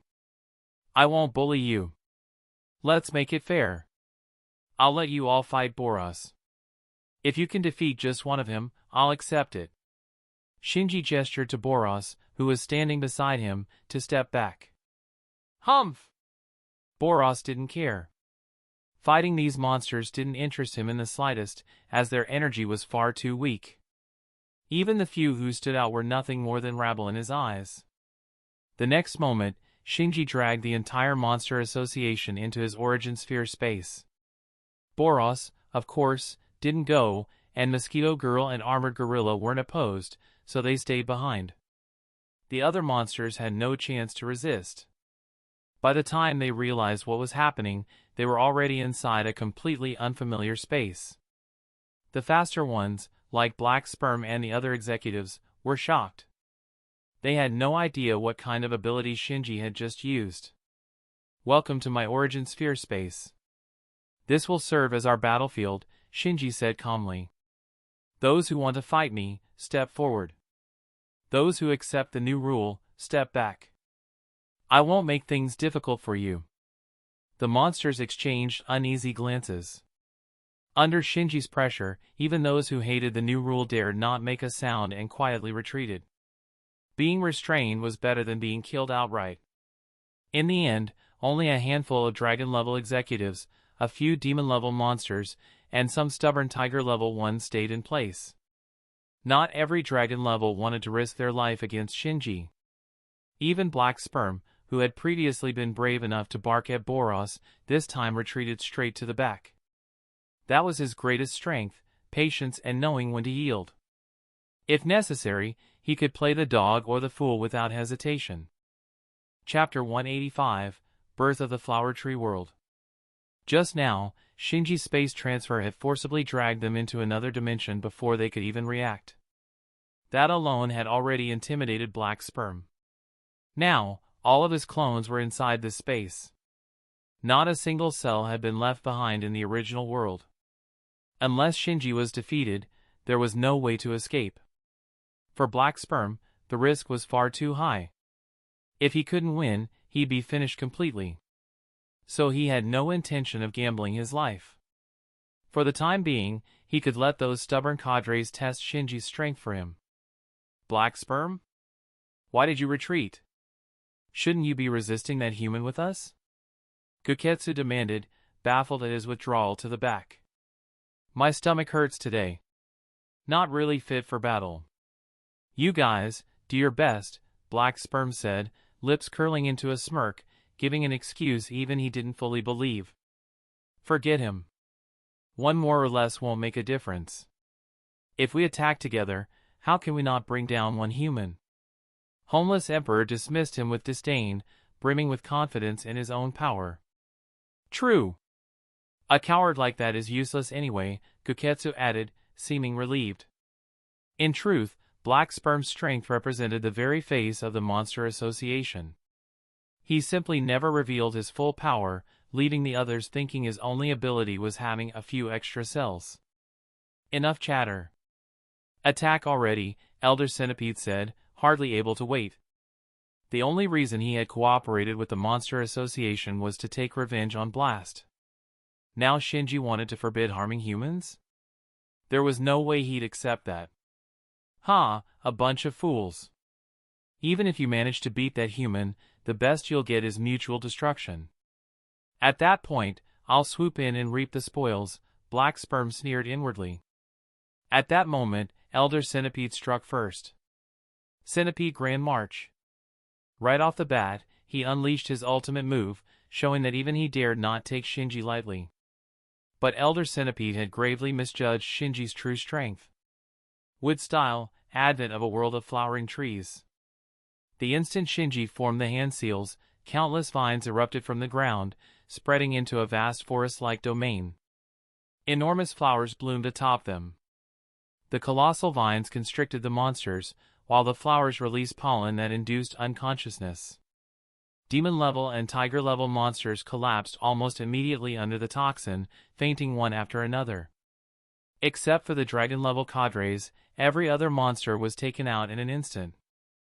Though not killed, losing the ability to fight was no different from defeat. Even Elder Centipede, in the midst of performing Centipede Grand March, was crushed under countless vines.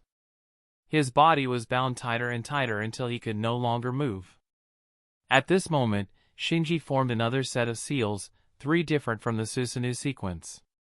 Heavenly Obstacle Quaking Star. A massive meteor tore through the clouds, plummeting straight toward the flower tree world below. The monsters who had fainted were already transferred out of the origin sphere space by Shinji, leaving only the dragon-level cadres to face Heavenly Obstacle Quaking Star head-on. Only Black Sperm, who had retreated far enough away, wasn't moved out along with the others. Seeing them, Shinji grinned. Even Tatsumaki found dealing with this technique difficult. How could these dragon-level monsters, who weren't even on her level, possibly withstand it? What the hell is that thing? Did he just drag down a meteor? With a meteor that size, is he trying to die together with us? Forget the nonsense. Attack the meteor, now! The cadres panicked, launching attacks at the falling star. But they were pinned down by the colossal vines and were still inhaling the constant stream of pollen. Staying conscious was already impressive, much less gathering strength to counterattack. Take Homeless Emperor, for example, a classic glass cannon. He collapsed before he could even start.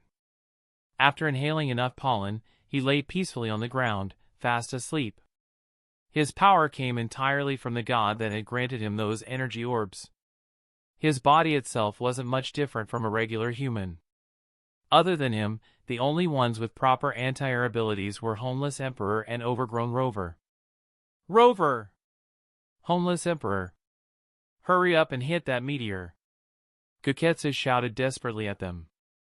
Meanwhile, Black Sperm, watching from afar, felt nothing but relief. Lucky him, he hadn't been foolish enough to openly resist Shinji like those others. Otherwise, he'd be taking the meteor right now too. It might not kill him outright, but it would cost him countless cells. Replacing them would require who knows how much protein intake. Once the other cadres fell, he alone would remain standing, the most loyal subordinate in name and deed. And honestly, Shinji's rule of not harming humans wasn't a big problem. Black Sperm hadn't joined the Monster Association to kill humans anyway. He would bide his time, grow stronger, and one day surpass Shinji. His faith in his infinite growth ability was unshakable. If 10 trillion cells weren't enough, he'd grow 20 trillion.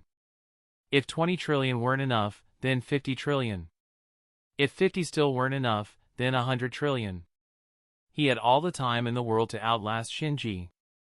Little did he know that what he had seen so far was only the tip of Shinji's iceberg of power. Shinji hadn't even activated his Ten-Tails Jinchuriki form. He was casually using only the Rinnegan and would release. Homeless Emperor didn't understand Geketsu's words, but sensing the meteor's threat, he instinctively launched an attack. At the same time, Overgrown Rover, who could understand human speech, opened his jaws and fired a destructive heat blast, alongside Homeless Emperor's super-pressurized water jet. Boom! The meteor cracked slightly under the impact, wobbling a little, but its fall didn't slow down much. Overgrown Rover and Homeless Emperor kept firing relentlessly. At the last moment before it hit, they finally managed to shatter it. Both were among the stronger class of dragon-level monsters, and the summoned meteor wasn't much harder than ordinary rock. They definitely had the ability to break it. Did we do it? What a close call. Let's hurry and break free from these vines. These vines are bad enough, but those flowers keep spewing toxins too. It's wrecking my condition. I'll try to carve a way out. Everyone else, cover me.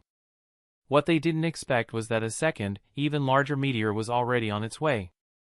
Chapter 186, Battlefield of Love.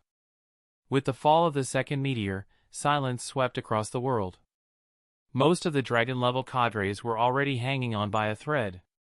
Homeless Emperor, in particular, died instantly. His body was simply too fragile to withstand the impact, and Shinji didn't feel even a hint of regret. In truth, Homeless Emperor's role overlapped with Vaccine Man, and he was weaker in every sense than Vaccine Man as well. The largest one, Elder Centipede, had absorbed at least half of the meteor's force. His massive body was mangled beyond recognition, yet he still clung stubbornly to life. The rest of the cadres were not dead either. Take Evil Natural Water for example, even Saitama's punch hadn't killed him outright. He only perished after Pig God devoured his core. Being water-based, meteors posed little threat to him in the first place. Overgrown Rover, on the other hand, had only lost his strength and shrunk back into a smaller form. Black Sperm had been hurled away by the shockwave, the whole scene unintentionally comical. Shinji's eyes swept across the battlefield before finally settling on Black Sperm. "You sure you have no objections? If I'm not mistaken, you're the strongest among these cadres, aren't you?"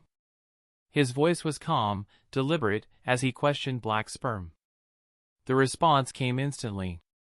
Black Sperm scurried over with a shamelessly sycophantic gait, forcing a wide grin onto his face. "No, no, no, boss.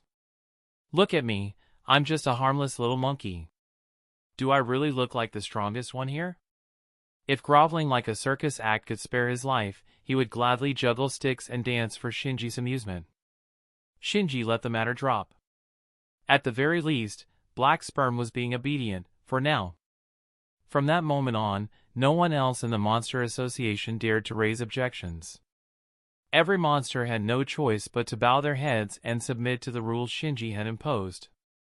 Shinji was already preparing his next step, gradually introducing the Monster Association into the public eye. Though the name sounded like the Hero Association's natural enemy, the reality was that the two sides could fulfill entirely different roles.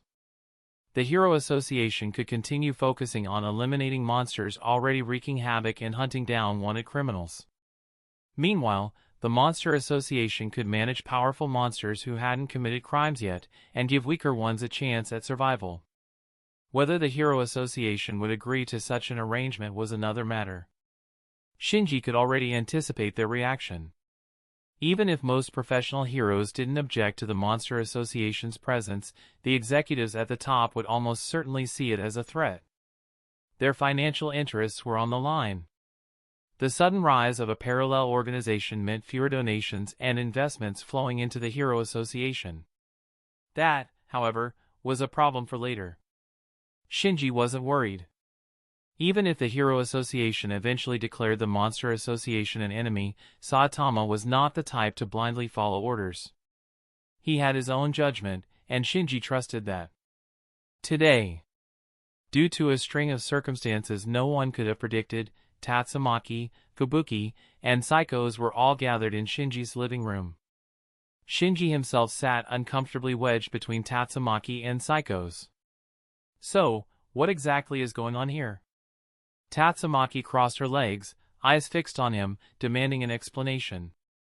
By this point, she was practically living with him.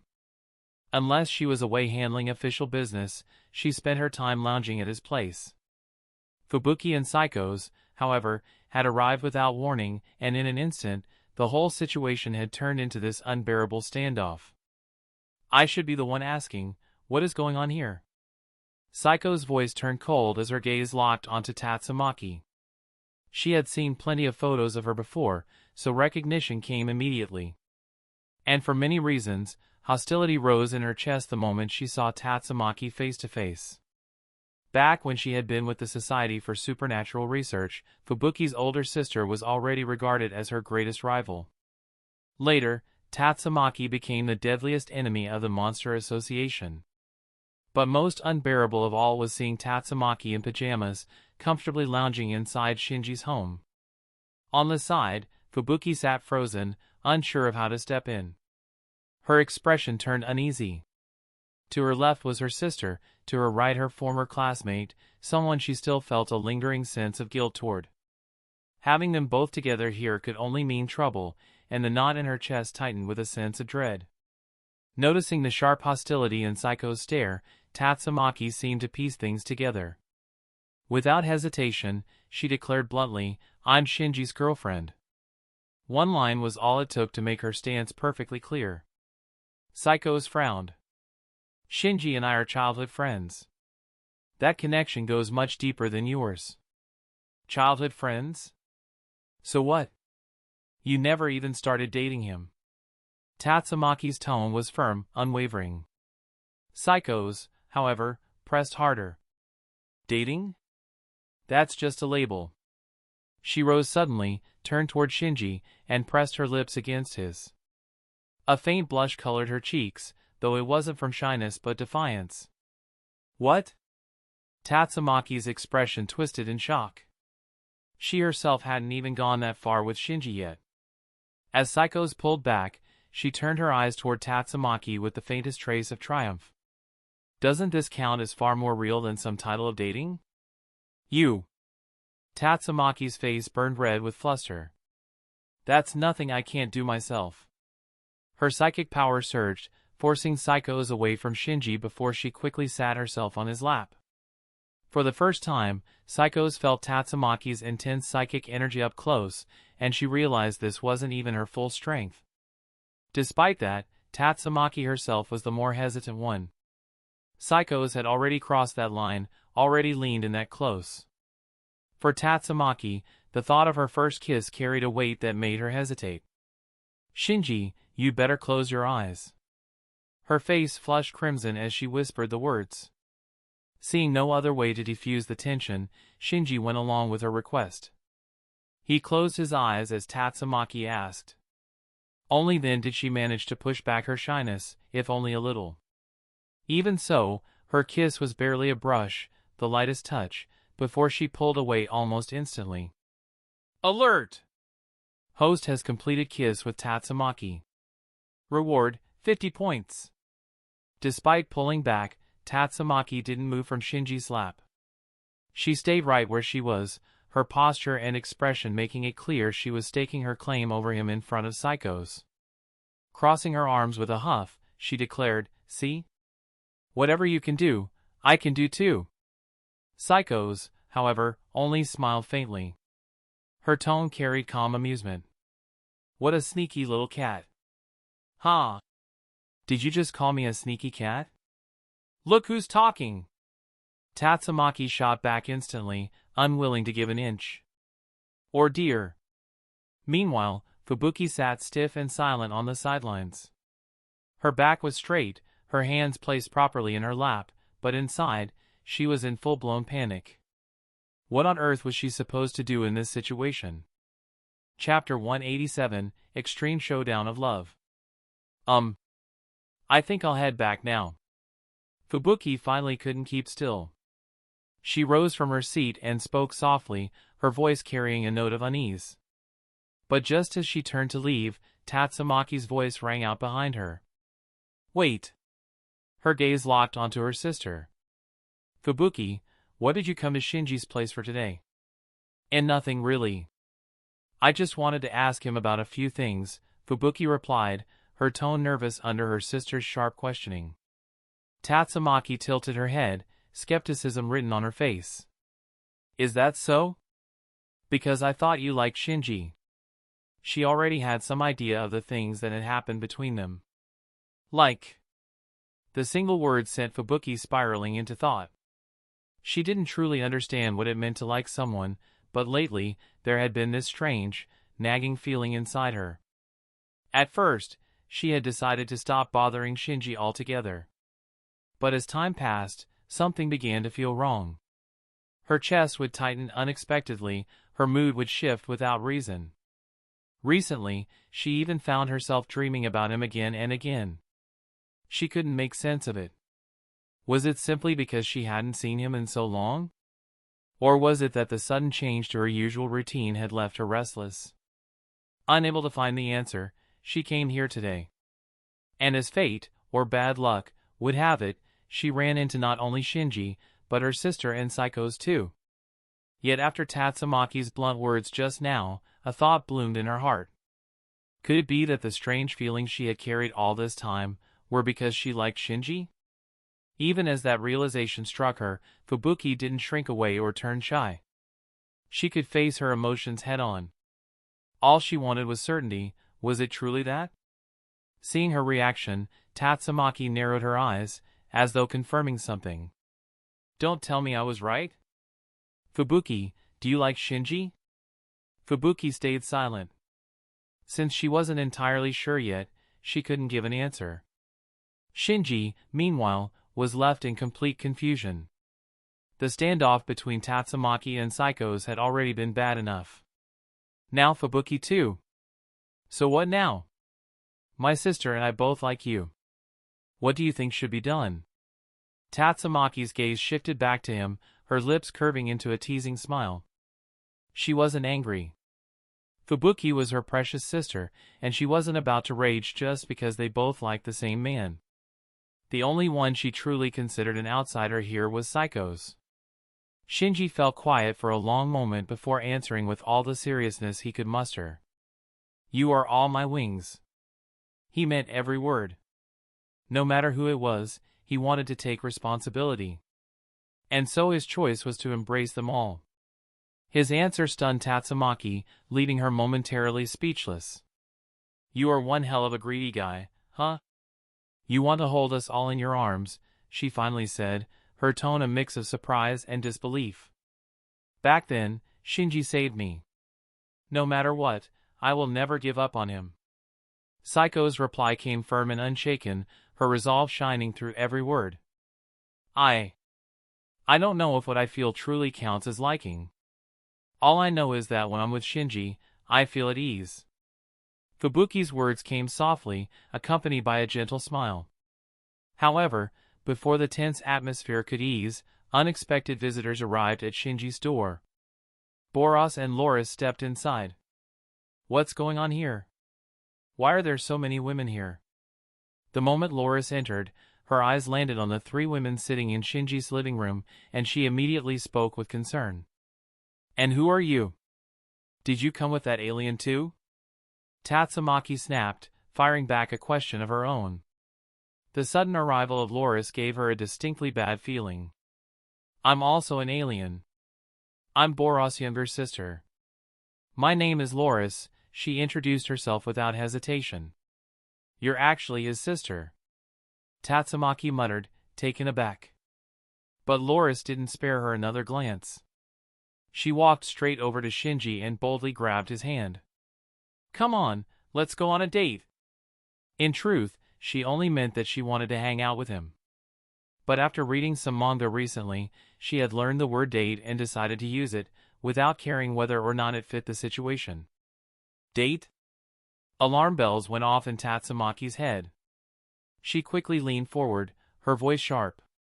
Wait a second. Are you also Shinji's girlfriend? Girlfriend? No. Loris waved dismissively. If I have to say it, I want to become his wife. Oh, Tatsumaki nodded absent-mindedly, but then realization hit her like a hammer. Wait, that's even worse. What's the problem? Anyway, what are you all doing in Shinji's house? Loris countered, tilting her head as if genuinely confused. And before anyone could answer, two more figures appeared. Dues and Mosquito Girl walked in, their timing suspiciously perfect. So this is that man's house, huh? Why are there so many people here? Dues muttered, her voice full of interest. Master, there's a pile of documents that need your attention lately. Mosquito Girl chimed in sweetly, holding a thick stack of papers in her arms. From the looks of it, Dues had simply tagged along. As if that weren't enough, Lily and Captain Mizuki arrived soon after. Senpai. Are you free today? Lily and I came to see you. Mizuki called out cheerfully. Why is Lady Fubuki here too? Lily asked, her surprise written all over her face. By now, Shinji's living room was overflowing. There was barely any space left to sit, let alone breathe. Boros, meanwhile, remained silent. His expression betrayed no emotion, but inwardly he wasn't surprised. With Shinji's strength, He was more than qualified to have countless women in his harem, on Earth or across the universe. Shinji, however, felt a swirl of emotions, both thrilled and utterly helpless. It seemed unavoidable now. He was about to face a bloody storm in the battlefield of love. That's the end of this tale. Thank you for being part of this experience. Make sure to check out the other stories on the channel. Until then, peace.